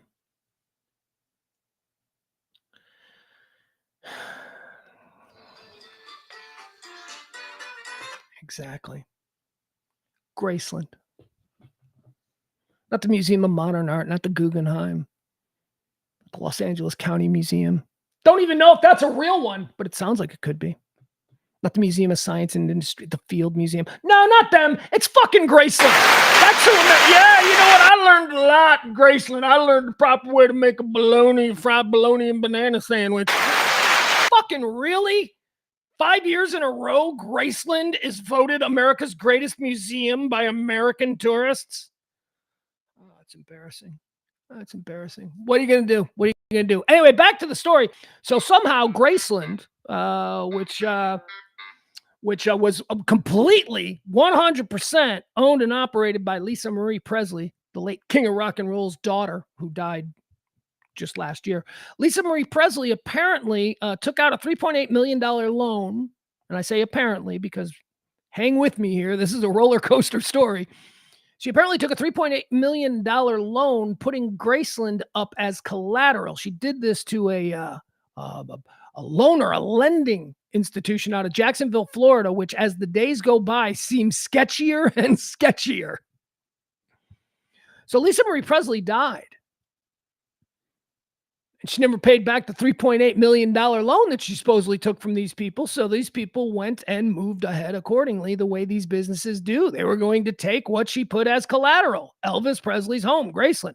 Now, Lisa Marie Presley died, and all of that stuff immediately went to Lisa Marie Presley's daughter, Elvis Presley's granddaughter, actress Riley Keough, who is delightful, by the way. I'm a big fan of Riley Keough. She is. So is the dog, apparently. The dog is also a fan of Riley Keough, Elvis's grand. Here's what I like about Riley Keough. If you just focus on her eyes, like, she looks like Elvis. Like, you're like, I could totally see that she is Elvis's granddaughter from the eyes. And anyway. So Riley Keough is in charge of Graceland, and all of a sudden she gets blindsided by accountants like last week. They're like, hey, you're going to lose Graceland next week. And she's like, what? She's like, yeah, there's a judge that is, going to rule on an auction because your mom, before she died, she took $3.8 million loan and put Graceland up for collateral. And then she died, and she told nobody, apparently. Nobody knew about this. So anyway, yesterday in Memphis, a judge heard both sides of the argument. Now, what I didn't know and what wasn't widely reported until yesterday was this aspect of the story. Riley Keough is not saying, hey, give me time to pay the loan you gave my mother back, or saying, here, let me pay the loan you gave my mother back. That is not what Riley Keough and the Graceland estate is saying about this. What they're saying about it is, my mother never took a loan from you. Those papers that you're showing are obvious forgeries. They don't look anything like my mother's handwriting. So we don't even know if there was a loan. And now we're starting to see that maybe this was all a scam, like a really high profile, tight wire act of a scam, because you can't think we're going to pull this off. You can't think. So a judge in Memphis ruled yesterday that there is reason to believe that the agreement and the loan was fraudulent, and that it never happened, and that Lisa Marie Presley never took $3.8 million from this guy. She never signed any documents that said that Graceland was a part of the collateral for this loan. And the judge, and by the way, you knew this was going to happen in Memphis. There was no way that a judge in Shelby County is actually where this took place, in Memphis. There was no way a judge in Shelby County was going to take Graceland away from the Presley family. I just told you that it's the country's #1 most loved museum. Have you any idea what Graceland means to Memphis? Or what Graceland means to Shelby County, or what kind of intertwined relationship the public officials in Shelby County and Memphis proper have with the Graceland estate? There was never going to be a chance that these people from Jacksonville were suddenly going to take over Graceland today. That was never going to happen. And the balls on this organization to actually think that they could. So the judge said yesterday, we're not going to allow this auction to go through tomorrow. I'm going to stay the auction. This is what the judge said. I'm going to stay the auction because these papers seem fruity. And basically, we ruled in favor of Riley Keough and the Graceland estate. And so the house is not going to be auctioned today. An hour after that, now the judge said, we're staying the auction so that we can investigate further whether or not this is a fraud or not. The judge said, we're going to look and see if this deal, this loan, was ever actually a real thing, or if these people are just claiming it was to try and steal Graceland. That's essentially what the judge said yesterday. 1 hour after the judge said that, the people who claim that they're owed $3.8 million in a loan to Lisa Marie Presley dropped the suit, backed out. They said, oh, my bad. Apparently we didn't give Lisa Marie Presley a loan for $3.8 million. Our bad. Sorry, guys. What? First of all, bravo. I mean, as far as con men go, as far as like big plays, that was a big play. Those dudes down in Jacksonville, if in fact they just said, hey, Lisa Marie Presley just died. What if we mocked up some documents that said she owed us money, and then like a year from now we tried to take Graceland? That was the play. They actually went through with it. And it didn't work. Of course it didn't work, because nobody is ever going to take Graceland out of the hands of the Presley family in Memphis. It's never going to happen. Will never happen. Certainly not without the Presley family. Nobody is ever going to take away Graceland from the Presley family in Memphis. How's that? That's the way to say it. Nobody's ever gonna, they might sell it. Like a couple of generations down the road, some great grandchild of Elvis might sell it for like $100 billion. Whatever it's going to be worth in the year, 24. But not in Memphis. No way. So there you go. There's a victory for Riley Keough. But how weird. Because it's almost believable, because the stories about Lisa Marie Presley at the end of her life was that she was severely drug-addled, that she was doing things and that she was being secretive and all that. So she could have taken it's like when this first came out, people were like, well, Lisa was not in a great place towards the end of her life. So maybe she did take a desperation loan and used Graceland as collateral. And then she died before she ever had a chance to pay it back. It is Memorial Day weekend. Oh my God. I see Memorial Day weekend and I just go, yep, there we go. Weekend with the kid. Just a whole bunch of out there we're going to go to the lake. I think we're going to the lake. That'll be fun. We'll be Lake Louisville rats. And again, that's not expensive for me because my rich friends pay for everything, which is good. I tell them all the time. I go, I'm glad I got rich friends. That's, otherwise, I wouldn't really know what to do this Memorial Day.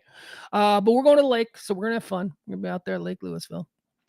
First time of the year. Usually we go out earlier than this. Usually we will have been out there a couple of times, but no, it's going to be the first. And by the way, also first time I've gone in a long time, because I don't think I went at all in August of last year.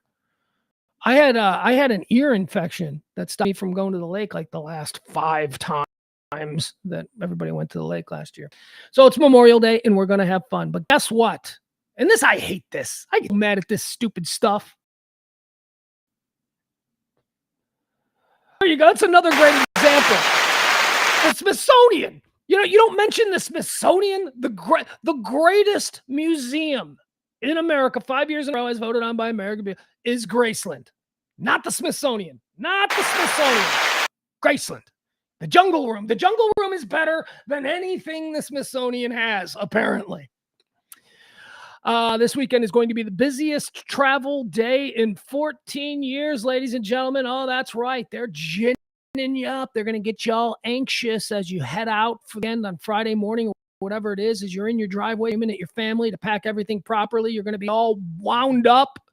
We got to get in the road. The travel's going to be bad. They told us it's going to be the worst in 14 years. Every holiday, they tell you it's going to be the worst that it's ever been. Maybe, I don't know, it's because births are outpacing deaths. There's just going to be more people traveling each and every year that passes. But don't tell me that this is going to be the busiest. This is going to be the busiest travel weekend in 14 years. Yeah, when was the last busiest travel weekend? When was the last one? 3 weeks ago over Easter. Yeah, you said it then too, didn't you? You said it then too. You said this Easter is going to be the busiest Easter weekend. Stop trying to gin us up. It's going to be busy. We know that people are going to be traveling. It's Memorial Day. We're not fucking stupid. We knows what happens on Memorial Day. People go to the lake.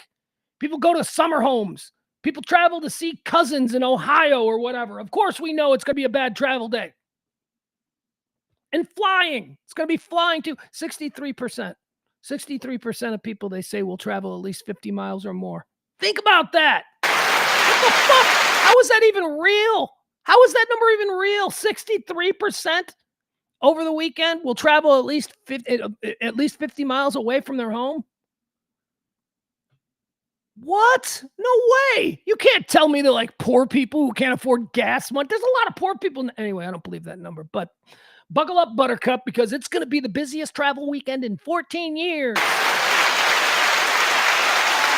Whatever. Shut up, stupid. I'm tired of you trying to gin me up with dumb things that don't mean shit. Doesn't mean anything. Christmas last year this is the busiest travel weekend ever. Really? Since when? When was the last busiest travel weekend? Last Christmas. Yeah, every year, we're building more planes. We're putting more bodies in planes. I don't know.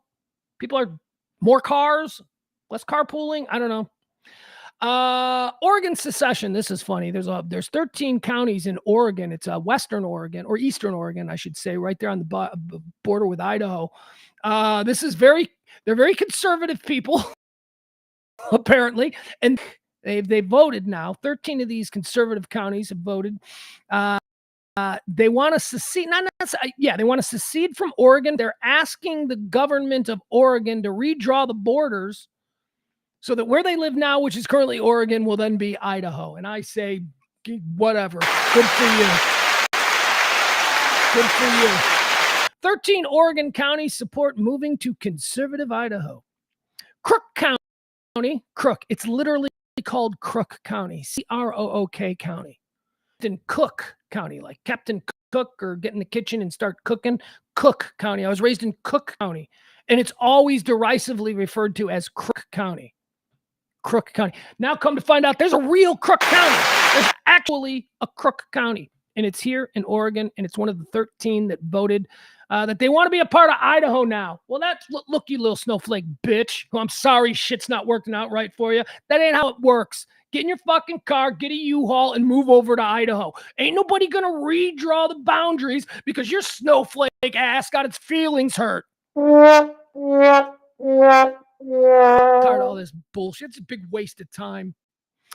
Let's see. I'm salty again today. I'm salty. I hope you appreciate that. I like it when I'm salty. James says they're going to jack up the gas prices. Gas prices are, I think it said 25 cents more. Gas is 25% more expensive this year than it was last year. Taco Bell art. Here's a funny story. I'm just going to tell you briefly because I won't get into the full details of it because who honestly cares about Taco Bell art? I care about Taco Bell, and I have a friend named Art, but I have never walked into a Taco Bell and said, that's a beautiful piece of artwork. Nope, not me. Never done that. Taco Bell in 2004. This is goes all the way back to 2004. They did a, I think, yeah. Hey, we're doing good. We are hooked up to the hotspot and the internet is out in the house, but the hotspot's got us still going. So that's good. All right. Well, it looks like the internet's back. What was I talking about? Taco Bell art. So in 2004, Taco Bell corporate commissioned an artist to create a number of paintings that would be displayed in Taco Bell stores. They wanted to look like real art, real Southwestern, you know. But they wanted a real artist to create something. And beginning in 2004, all of these Taco Bells from coast to coast, I think he said he created 6 individual paintings. Taco Bell bought them all, and then Taco Bell reproduced them and framed them and hung them in all the Taco Bell. So we've seen these paintings every time we've gone into a Taco Bell. I don't know if you've noticed. I hadn't until now. So now let's fast forward. Let's fast forward now. It's 2024, so it's been a good 20 years since these things have started. And over the years, there has been this slow creep of strange little police blotter stories that have popped up from coast to coast. And these police blotter stories are, someone broke into a Taco Bell last night and stole the paintings off the wall. That's been happening. It's been happening for years and years. It's a bit. Mostly they think, oh, it's just kids who want to hang a piece of Taco Bell art in their dorm room, whatever. No. No. Apparently it's turned out there is a black market for these prints, these original prints from 2004 of this Taco Bell artwork. And the artist who basically anonymously did it all of these years ago, he's like, hey, apparently people really like what I did, and they're stealing it and they're reproducing it and they're selling it on eBay and they're making money of it. Taco Bell art. Oh, here, I'll show you an example of it. Yeah, I should show you what it looks like. I will say this. I absolutely love Taco Bell. I don't know if Taco Bell is the best of the fast food restaurants because I think that it's going to take a lot for me to ever move McDonald's out of the top spot. McDonald's is just the top spot for a reason. As far as like fast food draft, there may be individual items at other places that are better than McDonald's, but pound for pound and for convenience and for just always fucking being there, McDonald's is number one.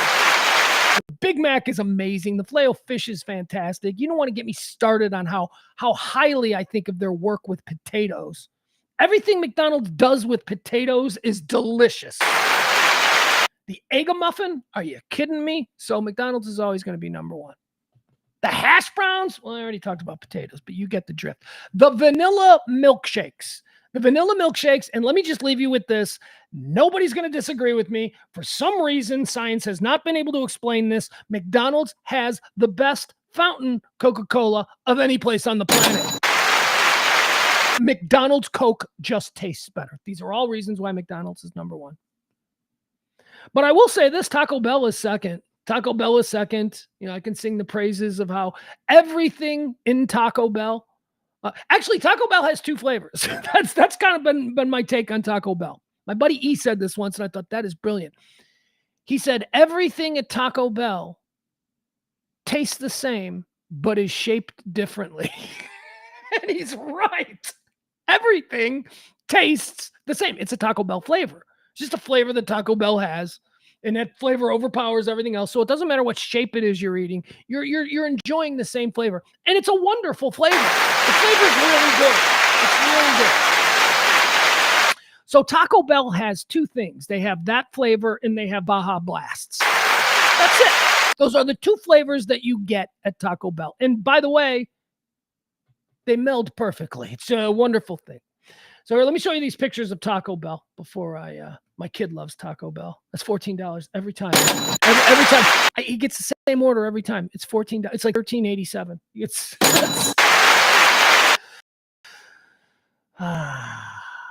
all right, let's see here. Let's see what this Taco Bell looks like.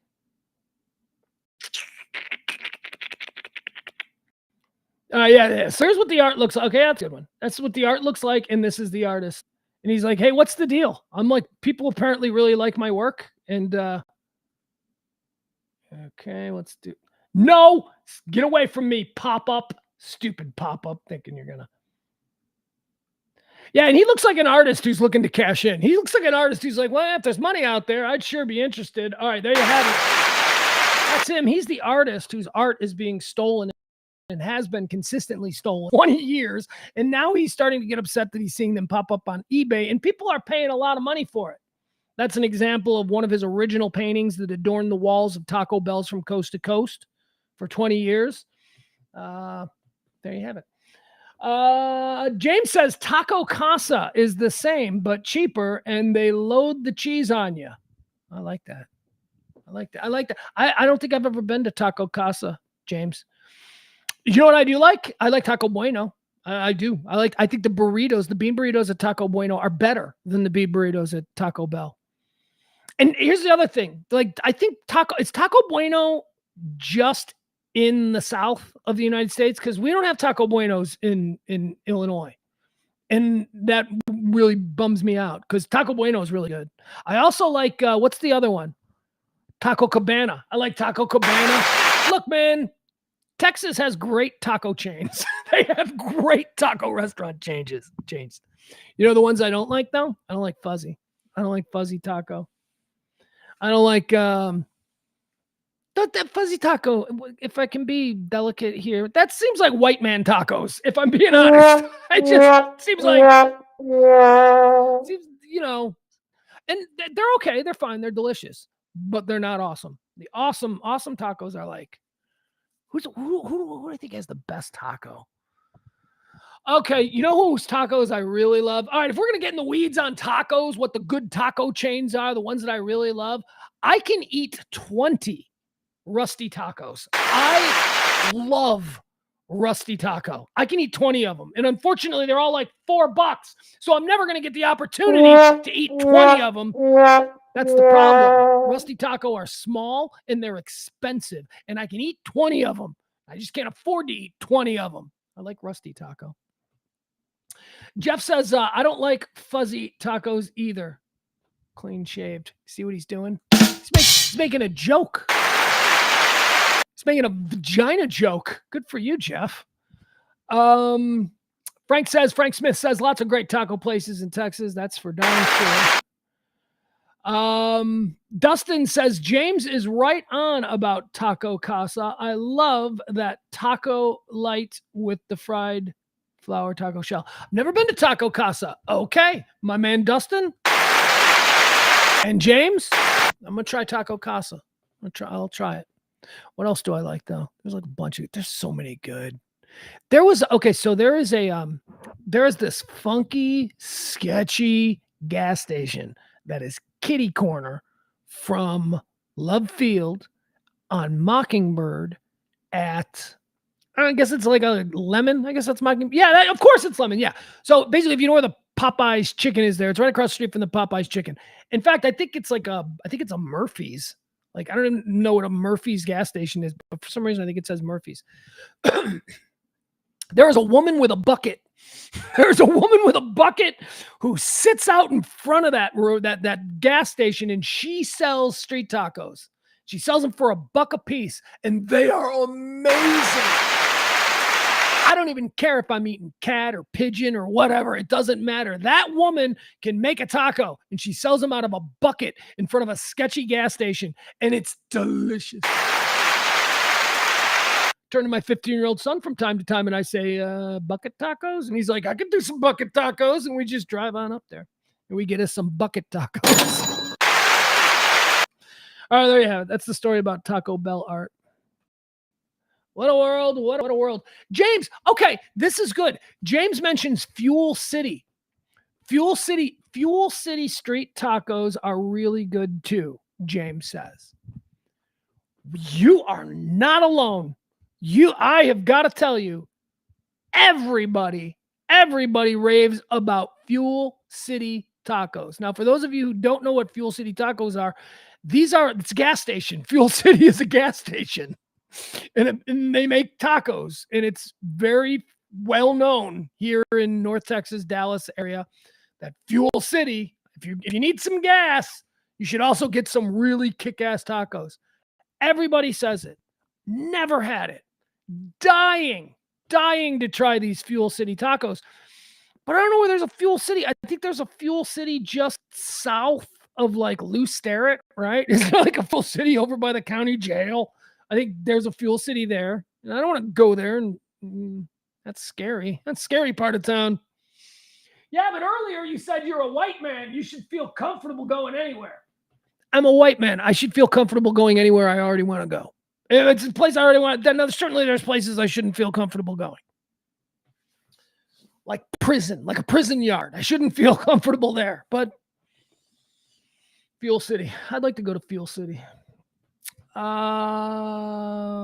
Frank says, I need a great taqueria or a Mexican grandma. Well, you don't look, Frank, you're here in Texas. There's nothing but great taquerias. There's just, I never look, I've grown up in the Midwest. I thought I knew what tacos were. Never had a really good Apex taco until I moved here. All right, hold on a second. I got to answer that call. So we're going to take a quick break.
Thank you. I'm so sorry about that, but sometimes we gotta help people with things, and just because I'm streaming and we're sitting here enjoying our afternoon doesn't mean the rest of the world gets put on hold.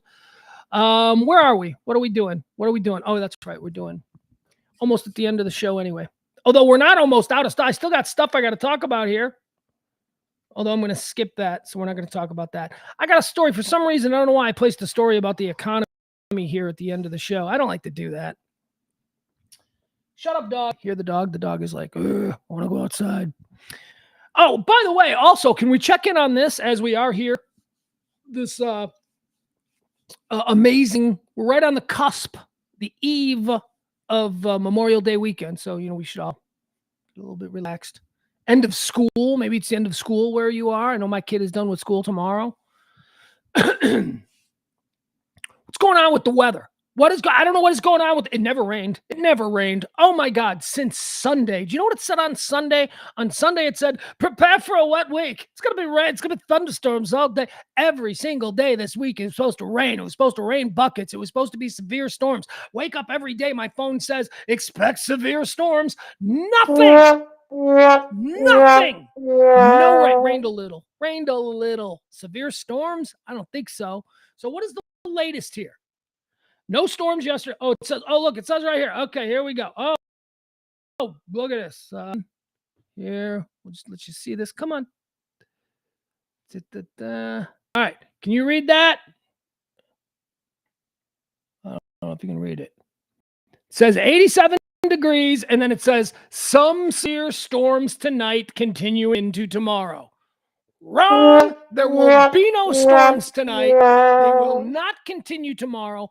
Earlier in the week, they were like, be prepared for a rainy Memorial Day weekend. I am looking at, there is no weather at all this weekend other than apparently hot. I am so tired of the weather con game. I make plans. I got to walk this dog like 4 times a day. I got to make plans based around what I expect the weather to be. And I'm telling you, this poor dog has suffered this week because I've been like, all right, you're not going to go out. It's going to rain any minute. I don't want to get stuck out there in the rain. And then it never rains. I did get caught in the rain once this week, but it was that one time that it rained like just a little bit. I'm not complaining. I am complaining. I'm angry that I expect rain. It's so bad. Predicting weather is so bad. My buddy Jerry, I saw he put a thing up on Twitter.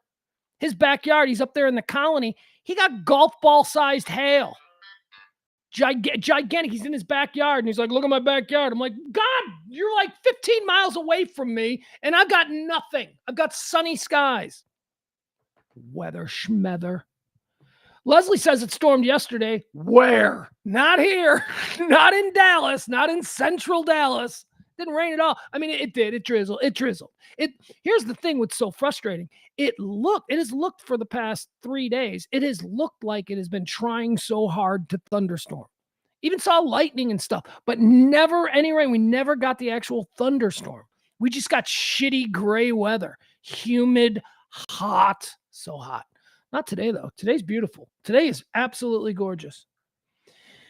And it's gone up 1 degree since we've been talking. It said 87 just a minute ago, and now it's 88 degrees here in Dallas.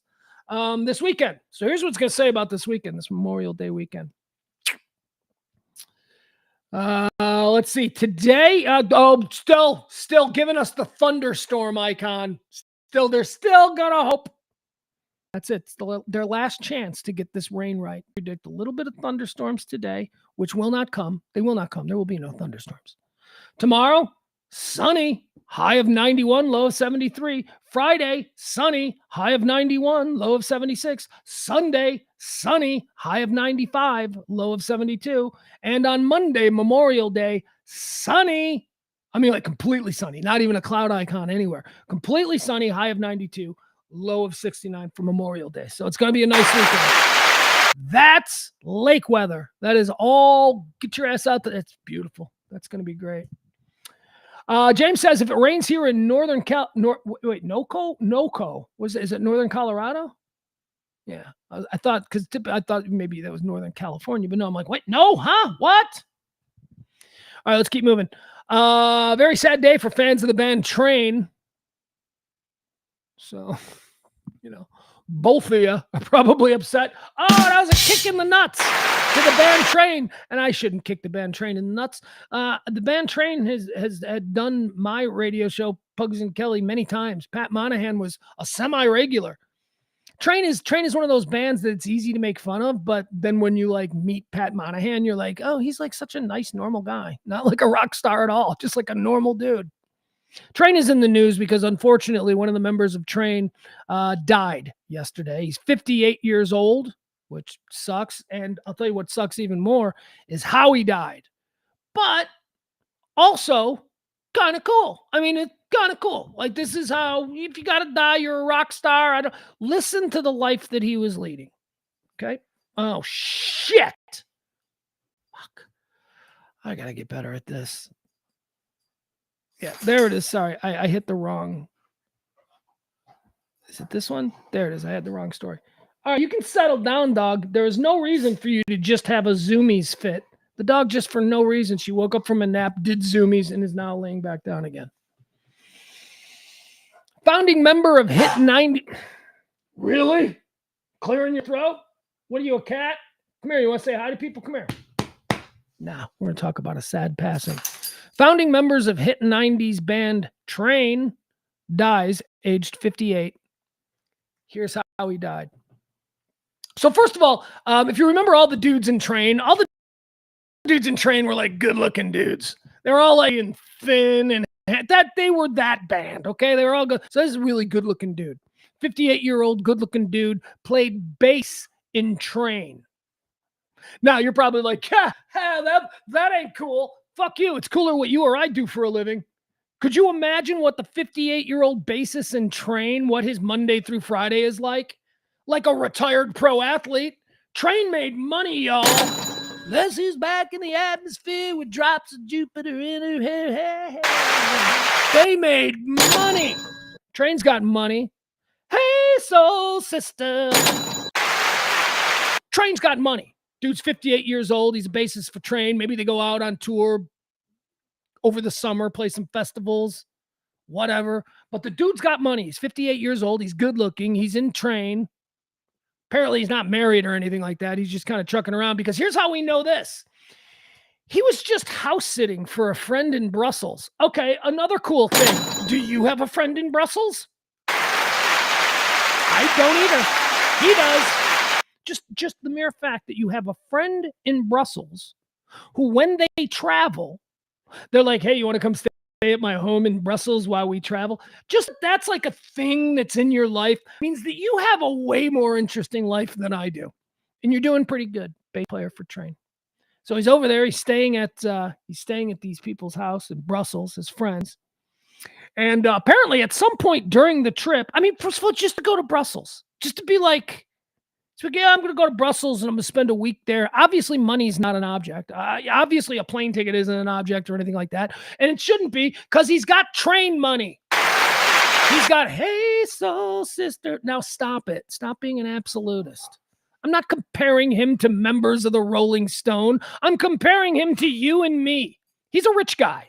He's a rich guy with millions of dollars. Now, he's not Elon Musk rich, and he's not Mick Jagger rich, and he's not even Eddie Vedder rich, but he's a rich guy. If he moved into your neighborhood, he would be the rich guy with the really nice house and the cool-ass cars that go on fancy vacations. So 58 years old, not married, handsome, in Train, got a bag full of money, just hanging out at his friend's house in Brussels. Who goes to Brussels? His friend's house in Brussels. Well, it took a tragic turn when at some point he slipped and fell in the shower and died. They also don't know when he died because he was only discovered in the shower with the shower running when his friends returned from their week trip. So I got to wonder, did this happen on night one? Was it like night one in Brussels where he slips and falls in the shower and then dies and then they find him a week later? I hope he had a couple of nice days in Brussels. Founding member of Hit 90s band dies aged 58 after falling in a shower. Train bassist Charlie Collin has died at 58 after falling in the shower. The bassist's mother confirmed his death to TMZ and said that he slipped and fell in the shower while house sitting for a friend in Brussels, Belgium. She said it was unclear exactly when the accident happened, as they had been alone in the house, as he had been alone in the house. Colin's body was found by his friends when they returned from their trip 5 days later. Oh my God. Hey, soul sister. Guess who slipped in this walk-in shower? I don't know. There's a song there, but I wouldn't do it because it's in bad taste. 58 years old. You know what? Look, hey, that's how you die. You're a rock star. He's a bass player in a rock band. That's how you die. You slip in the shower, you die. It's interesting. Everything about you seems interesting, and the way you died was interesting. All right, let's move on. Let's see here. What else do we got? Virgin Island. You guys ever hear of Virgin Island? No, of course not, because it's a new show and it's not even on yet. But Virgin Island. I mean, I've heard of like the Virgin Islands, right? We all know that. Hulu. It's a new show that's coming to Hulu. Hulu's Virgin Island dating show for celibates. Now, they've opened applications, and this is why we're going to talk about this, because they haven't chosen their people yet. But you know they don't want, look, if you're like 55 with a giant overbite, you know, you're 400 pounds, and you're like, I'm a virgin, they're not going to put you on TV. You're a virgin for obvious reasons. You know who they're going to put on TV? You know who they're looking to cast for Virgin Island? Hot people. Do I know that? No. But is that what they're looking for? They're looking for hot people. They're not looking for totally unfuckable slobs to put on TV. Because when people see totally unfuckable slobs on TV, they go, I don't understand why I'm watching this. They're, yeah, no kidding, they're virgins. Look at them. So they're going to put really hot people who claim to be virgins. Again, claim. I don't know if there's going to be a hymen test or anything, but they're going to put a bunch of hot people who claim to be virgins. They're all going to have like 6-pack abs. They're all going to look like beach volleyball players. They're going to put them on this island together. And we're going to see what happens. Stupid show. I won't watch it. Virgin, you know what I'll do? I won't watch it, but I'll find a story about it online and I'll scroll through the pictures of the so-called virgins. And that will be my entire commitment to the show. I won't watch it. Why? Stupid, pretty young people trying to get TV time, pretending to be virgins. None of them are going to be virgins. Why save yourself for marriage when you could save yourself for reality TV? Hulu is launching a new dating series titled Virgin Island, where stunning... Oh, they are specifically... There you go. Thank you. Okay. There you go. I was just riffing when I said they aren't looking for ugly people, because why would you... I'm a TV producer. I'm not putting ugly people on TV. People do not tune in for ugly people. Sorry. That's why I don't have a TV show. Look at my numbers on this live stream. People don't like people. So Virgin Island is going to be a whole bunch of beautiful people pretending like they're virgins. Show hails from ITV America, the producers behind Love Island. Okay. And Queer Eye. Okay. I am talking about Love Island. What's going on with you? Come here. Say hi to everybody. Come on. Come here. Try and come on up. Here, the dog wants to say hi. Come on up. Come on. Oh, you don't want to come up? Then you're just going to be a jerk about it all, huh? Okay. All right. I got to let her out. I don't walk her. I just got to get up and I got to let her out the door because it's 2:00. 2:00. She knows. Isn't that amazing? Seriously, she knows when the stream is supposed to be over. She can't tell time, but she's got some kind of internal clock that lets her know. You want to go on the dog run? You come up? You want to go on the dog run? It's a big girl. Yeah, now you're pull yourself up. Oh, now we're going to go through this. All right, we'll just see how long she wants to stay there. The show hails from ITV America. It's the same people behind Love Island and Queer Eye. And according to Hulu, Virgin Island will host a bunch of hot virgins at an island resort where they will look for the one. Throughout the 10-episode series, the contestants will go on dates and participate in I don't care. We can guess. It's all just stupid boilerplate reality series dating nonsense from that point. So there you have it. If you're interested in watching a show with a bunch of hot people pretending to be virgins, Hulu's got you covered. What else do we have here? Oh, we're going to show this. Oh, yeah, I got a couple of videos that we'll watch now, which videos that I'm certain are going to get the show probably banned. I don't. Will this one? No. Maybe the second one will.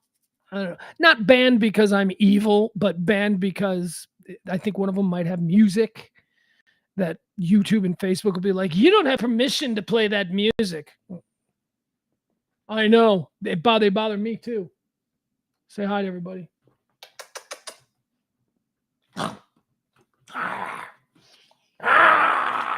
Want to fight? Okay, get out of my ear. Get out of my ear. All right, move. Go on. I'm gonna let her out real quick, and then we'll get back with what we're gonna do. Come on, get down. Come on, get down.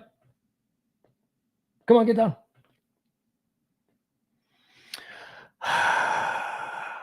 By the way, that's a good line, James. All that train money rolling in, and he couldn't afford a bath mat. That's good. When I was a little kid, my mom used to put down these little sticky footprints. They're like little footprint things, and she used to put them in the bottom of the bathtub, so that when I took a shower as a little kid, I wouldn't slip and fall. He could have used those. All right, come on, let's go. I'm gonna let the dog out real quick. I'm just gonna open the door. I'll be right back. Trust me, this will not take long. As a matter of fact, it'll just take a second. Go on, go. Let's go. Move. Jump down. We're gonna jump down at the same time. Oh my God, this is quite. Oh, good girl. Okay, come on. Go on.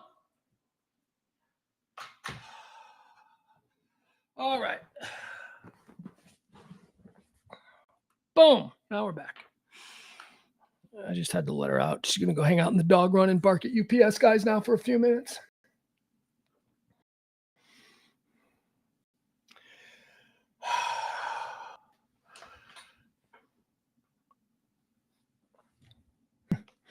Just disconnected that accidentally. All right. This is, we're going to call this stripper money. I put this on my Twitter. Drove me nuts. I want to show you this. This is a girl. She's a stripper.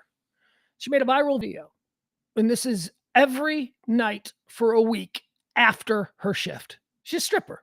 Every night. This is what she does every night. I'm not angry at her. I'm like, girl, you go.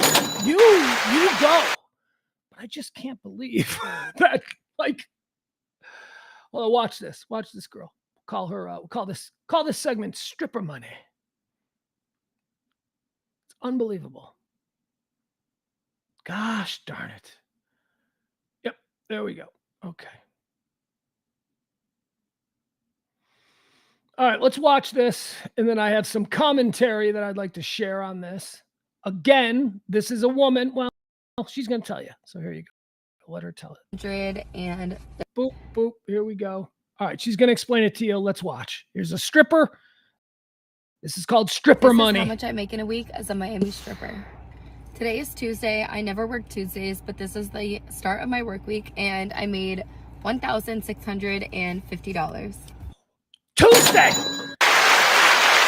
Did you hear her say Tuesday? This is Tuesday night at the strip club. $1,600.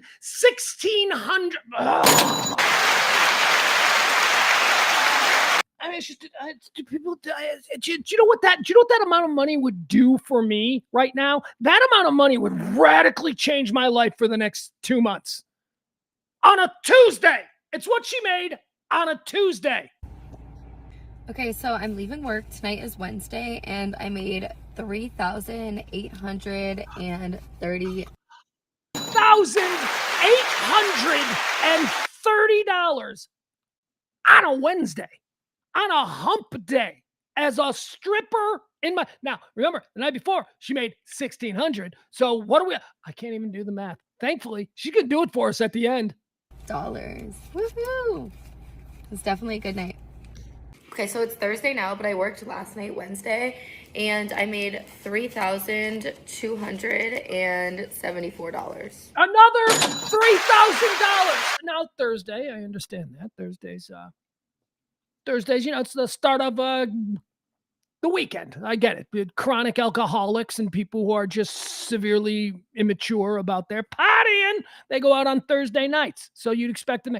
She has made more money in 3 days than I made in the last 2 years combined. Not kidding. Definitely a really good night. Okay, so last night was Thursday. I worked from 10:30 p.m. until 6 a.m. and I was there counting money until like 9 a.m. and I made $3,745. Definitely a good night. It was a long night though, and I'm starting to get sick. Okay, so this is from Saturday. I made $2,270. It was slower Saturday than I'm used to. Slow. But I felt like shit. My throat started hurting, so I went home early. Okay, so it's Monday. It is the last day of my work week. I did not work Sunday night. I was trying to work all 7 days in a row for this video, but my throat started killing me Saturday late night at work, so I ended up leaving early. I'll tell you, her throat killing her kind of explains how she gets those great tips. I mean, you know, but theoretically, she's just a dancer. And by the way, this is not, I've known a number of dancers over the years, and this is the kind of money that dancers make.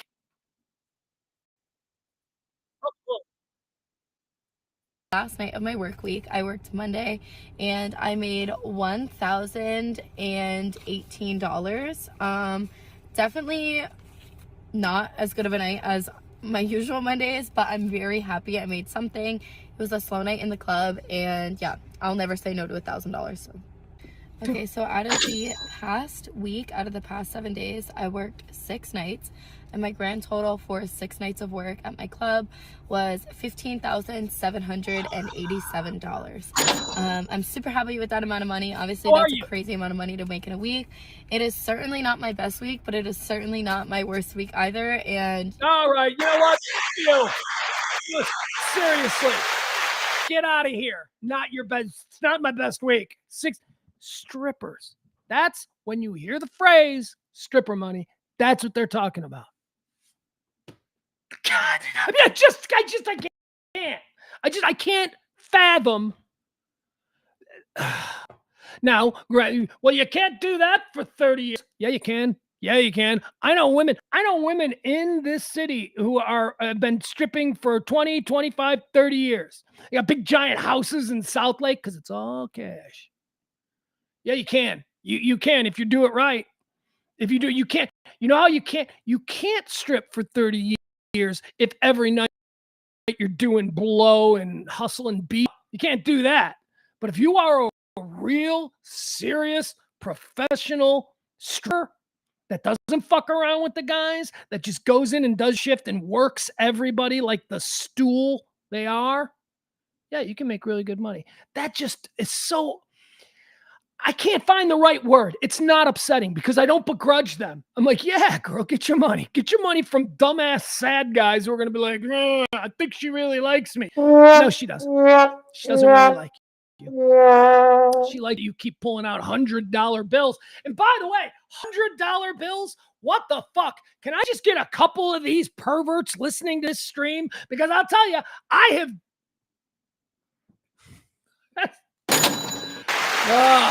just people throwing money around like that. It is unbelievable. All right, we call that stripper money. Stripper money. Now, I want to show you another video. I found this really great thread on Twitter earlier today that honestly, it occupied about an hour and a half of my morning.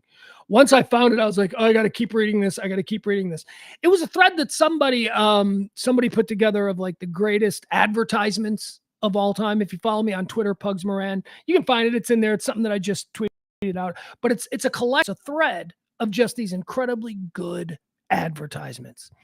And I want to show you one. I want to show you one that there are a lot of really funny ones. This one is not funny. This is just effective. This is like the most effective ad. It's about mental illness. Okay. I want to show this to you. I want to watch it with you. It's 2 minutes long, so we'll watch it together. But this ad is, it was done in England. I believe this is like the Manchester City Council, a television ad that they created for Mental Health Awareness Week.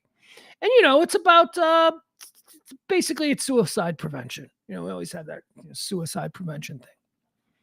Now, as somebody who has depression, and I talk about this all the time, one thing that we with depression know, and it's why we bond so hard with other people who have it, We know what it is. Nobody else does. Nobody, people, God bless you if you don't suffer through any of these kinds of things. God bless you. You're lucky. You dodged a bullet. I mean, look, it could be worse. People with depression, well, it could be blind. Could be blind and with depression. You could be crippled and so it could be worse. It certainly could be worse. But it's just something that some of us have to deal with. And because nobody really understands it, like if you're in a relationship with somebody and they're like, I don't understand why you're just so down. I don't understand why they don't understand. They do not understand. And that's again why when people with depression meet other people with depression, we're like junkies at a wedding. We find each other and we just start, talking about what pills you're on. What do you do? What kind of methods do you use? So this ad about that. This ad is for people who have no understanding of what depression is, who simply think that depression, like when somebody famous kills themselves, and then you hear, well, what did he have to be upset about? You hear that like super reductive, terribly cute, simplistic way of looking at the world. Well, what did Robin Williams have? What did Chris Cornell? You hear that all the time. What did Anthony Bourdain have? It's a disease, man. You guys you don't get it, so just shut up about it. And that's who this ad was made for. This ad is not made for people who have depression, because people who have depression watch this ad and go, oh, thank you for doing that. Thank you for doing that. That is such a beautiful way of explaining what these mental health issues are. So here it is. This is probably the best ad I've ever seen. It's certainly the best mental health awareness ad. Let's watch it.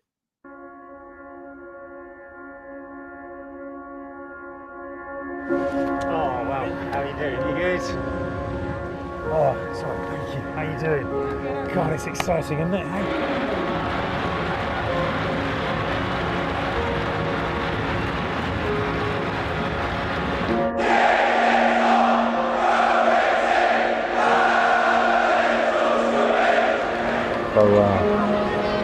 So, how's the week been? You're okay? Yeah. Yeah.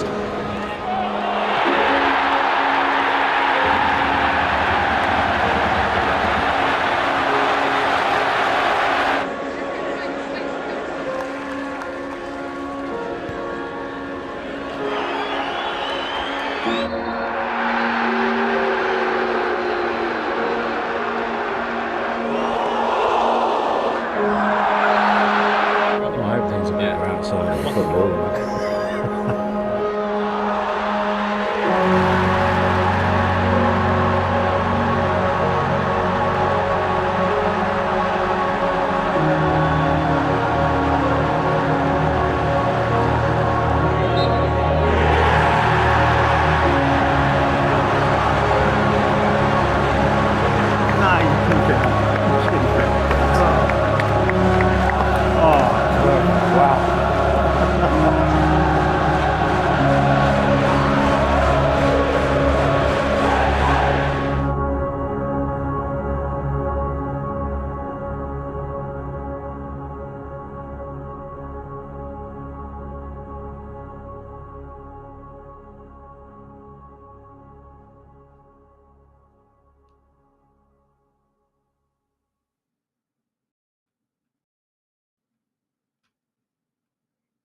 Fucking heavy. That is so well done, because what it does, that people who understand this, what it does is it shows you it ain't what you think. You think that it's the guy who's, oh, I'm just in a bad mood all the time and I'm sad. Pick yourself up by the bootstraps, that whole thing. So we're focused on that commercial. We're watching the entire time. We're watching the guy who we assume is the one who's got the problem. And by the way, about, I don't know, 30 seconds into it, I realized what was coming. I realized that this was going to progress through a season, two buddies going to the game. And then at some point at the end, one of them was going to be missing. The guy who's all sad and in the bad mood, he's going to be missing, and it's going to be his friend who's going to, and they reversed it. They reversed it. The one who was suffering was the one who was up and happy and seemed like the life of the party, because that's what people with depression have to do. That's what people don't understand. I don't know. I didn't get it. Every time we go out, he's quick with a joke and he's really upbeat. That's an act. That is an act, and it's an exhausting act that people who can barely get out of bed have to put on, because if they don't, then nobody wants to be around the fucking, piece of shit sour. That dude, when it dawned on me what was happening, I started to cry watching that. I was like, oh my God, that is I see what they're doing now. It's that guy. That's the guy who's going to be missing. The guy that you never expected was going through anything. It's just a beautiful ad. Just a beautiful, beautiful ad. All right. That's going to do it, guys. We are out of time. I mean, we're not out of time. We're just done. Just looking to see if I thought I heard somebody coming up the front door and the dog wasn't barking, so I was wondering where the hell was the dog. Barney says, in the first take, I thought it was the guy on the right.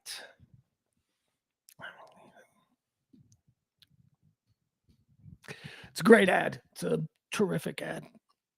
And it's just so perfectly explains that if you don't have it, you don't understand what you're looking at. But I'm looking at this guy being Mr. Happy and all that. And I'm going, yeah. I go, that's what you have to do. That's what you have to do. When you suffer from this, I don't suffer it. I'm in no danger to myself or anything. I've got a lot to live for, believe it or not. But I mean, you have these dark thoughts when you suffer through this. I always say suffer. Suffer, it's just such a programmed word. I don't even know if it's suffering, but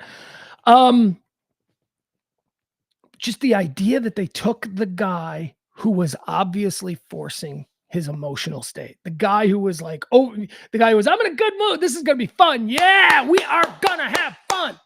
That guy is artificially trying to stimulate all of the things in his brain that's going to get him through the day.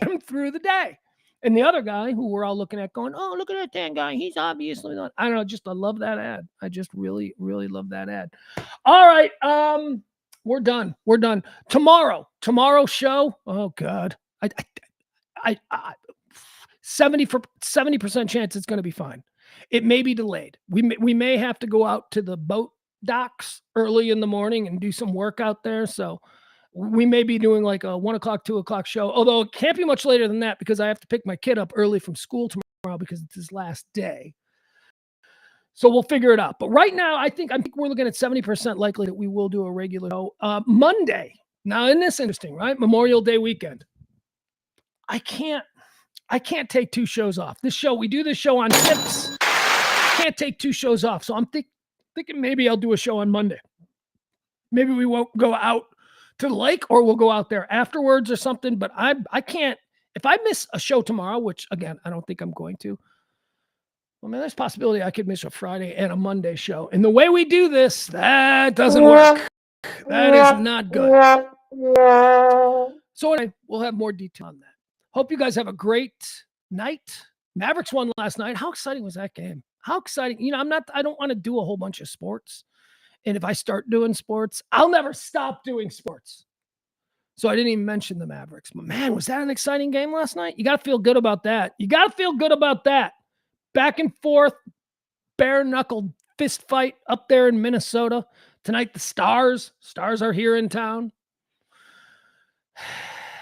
It's a good time to be a Dallas-Fort Worth sports fan. I mean, of course, unless you're the Cowboys. Then it ain't so much fun.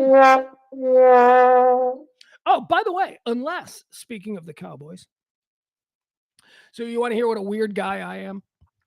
So I'm a Chicago Bear fan. I'm fully in, whatever, hype train, say what you want. I don't care. Oh, what? I'm not going to allow myself to be excited now because I might get my heart broken. Like I'm a fucking rookie who's never had his heart broken before. Fuck you. The only reason it's tolerable having your heart broken when your team lets you down is because you allow yourself to enjoy the hype before whatever. So I'm on the hype train. I could talk nothing but sports. That's what I need to talk about. I lost my train. I was going to talk about something else. I was going to talk about something. I was going to mention something, and now I don't know what it was. Oh yeah. So it's a good time to be a North Texas sports fan, a Dallas-Fort Worth sports fan. You got the Texas Rangers winning let's just call it this, the DFW Rangers winning the World Series last year. We've got both the Stars and the Mavericks, hockey and basketball. Our hockey and basketball teams are in their finals, the conference finals. Both could be playing for a title. I mean, it is not outside the realm of speculation that Dallas, a World Series champion, an NBA champion, and an NHL Stanley Cup winner in the same 12 months. That would be unprecedented. And what I love about all of this is that, like, the Cowboys are the ones that are left out. And you know what? All of you native-born North Texas sports team watchers, you would all trade every single one of those potential victories for a Cowboys Super Bowl. Yeah, you would. Yeah, you would. You'd give the Rangers World Series from last year back if it meant you could get a Super Bowl. You would give the Rangers World Series last year back. You will give up on whatever is going to happen this season with the Stars and the Mavericks if you could get the Cowboys a Super Bowl. That's how it is. So I've got something for you that I found that I thought was interesting. I am all in on my Bears. So I've been watching a whole bunch of Madden 24 computer simulated games of the Bears' upcoming schedule. That's right. It's a thing. If you're a nerd, it's a thing. So Madden on YouTube, they play all the games. They let the computers, with all the players and the rankings and the player skills and the individual numbers and all that stuff, and the computer mashes it all together. And then you can sit and you can watch a computer simulated game. For instance, last night I watched the first game of the year, the Chicago Bears' first game of the year, Bears Titans, the Will Levis Titans versus the Caleb Williams Bears. Watch the whole game, play out on Madden. Bears won. But so I'm watching all of these games. I'm watching all of these computer simulated games of the season that is to come because I'm on the hype train. But I did find one guy who went so far as to simulate every single team's schedule, then simulated a postseason tournament, and then had a Super Bowl game. There is a computer simulation out there on YouTube that at the end of the season this year, the 2024 season, Madden 24 spit out in the Super Bowl the Kansas City Chiefs and the Dallas Cowboys. And the Chiefs win. So sorry, Cowboys, but that's fun. That's fun. So imagine that. And this is what sports are for. This is why we allow, because it sucks. The reality of life is that life sucks. Life is bad. You don't get what you want. You got to make compromises. You got to settle. That's what life is. But the one area where we allow ourselves is sports, our fandom. So just for a moment here, let's just go with me, walk with me. Imagine the Rangers win the World Series last year, the Stars win the Stanley Cup this year, the Mavericks win the NBA Finals this year, and then the Cowboys win the Super Bowl? Oh, my God. Oh, my God. Good times had by all. All right, folks, we'll see you. Love you all. Tip the show if you can. That'd be great. That would help. If not, it's okay. I still love you. We'll get through it because, like I said. All right, bye, folks.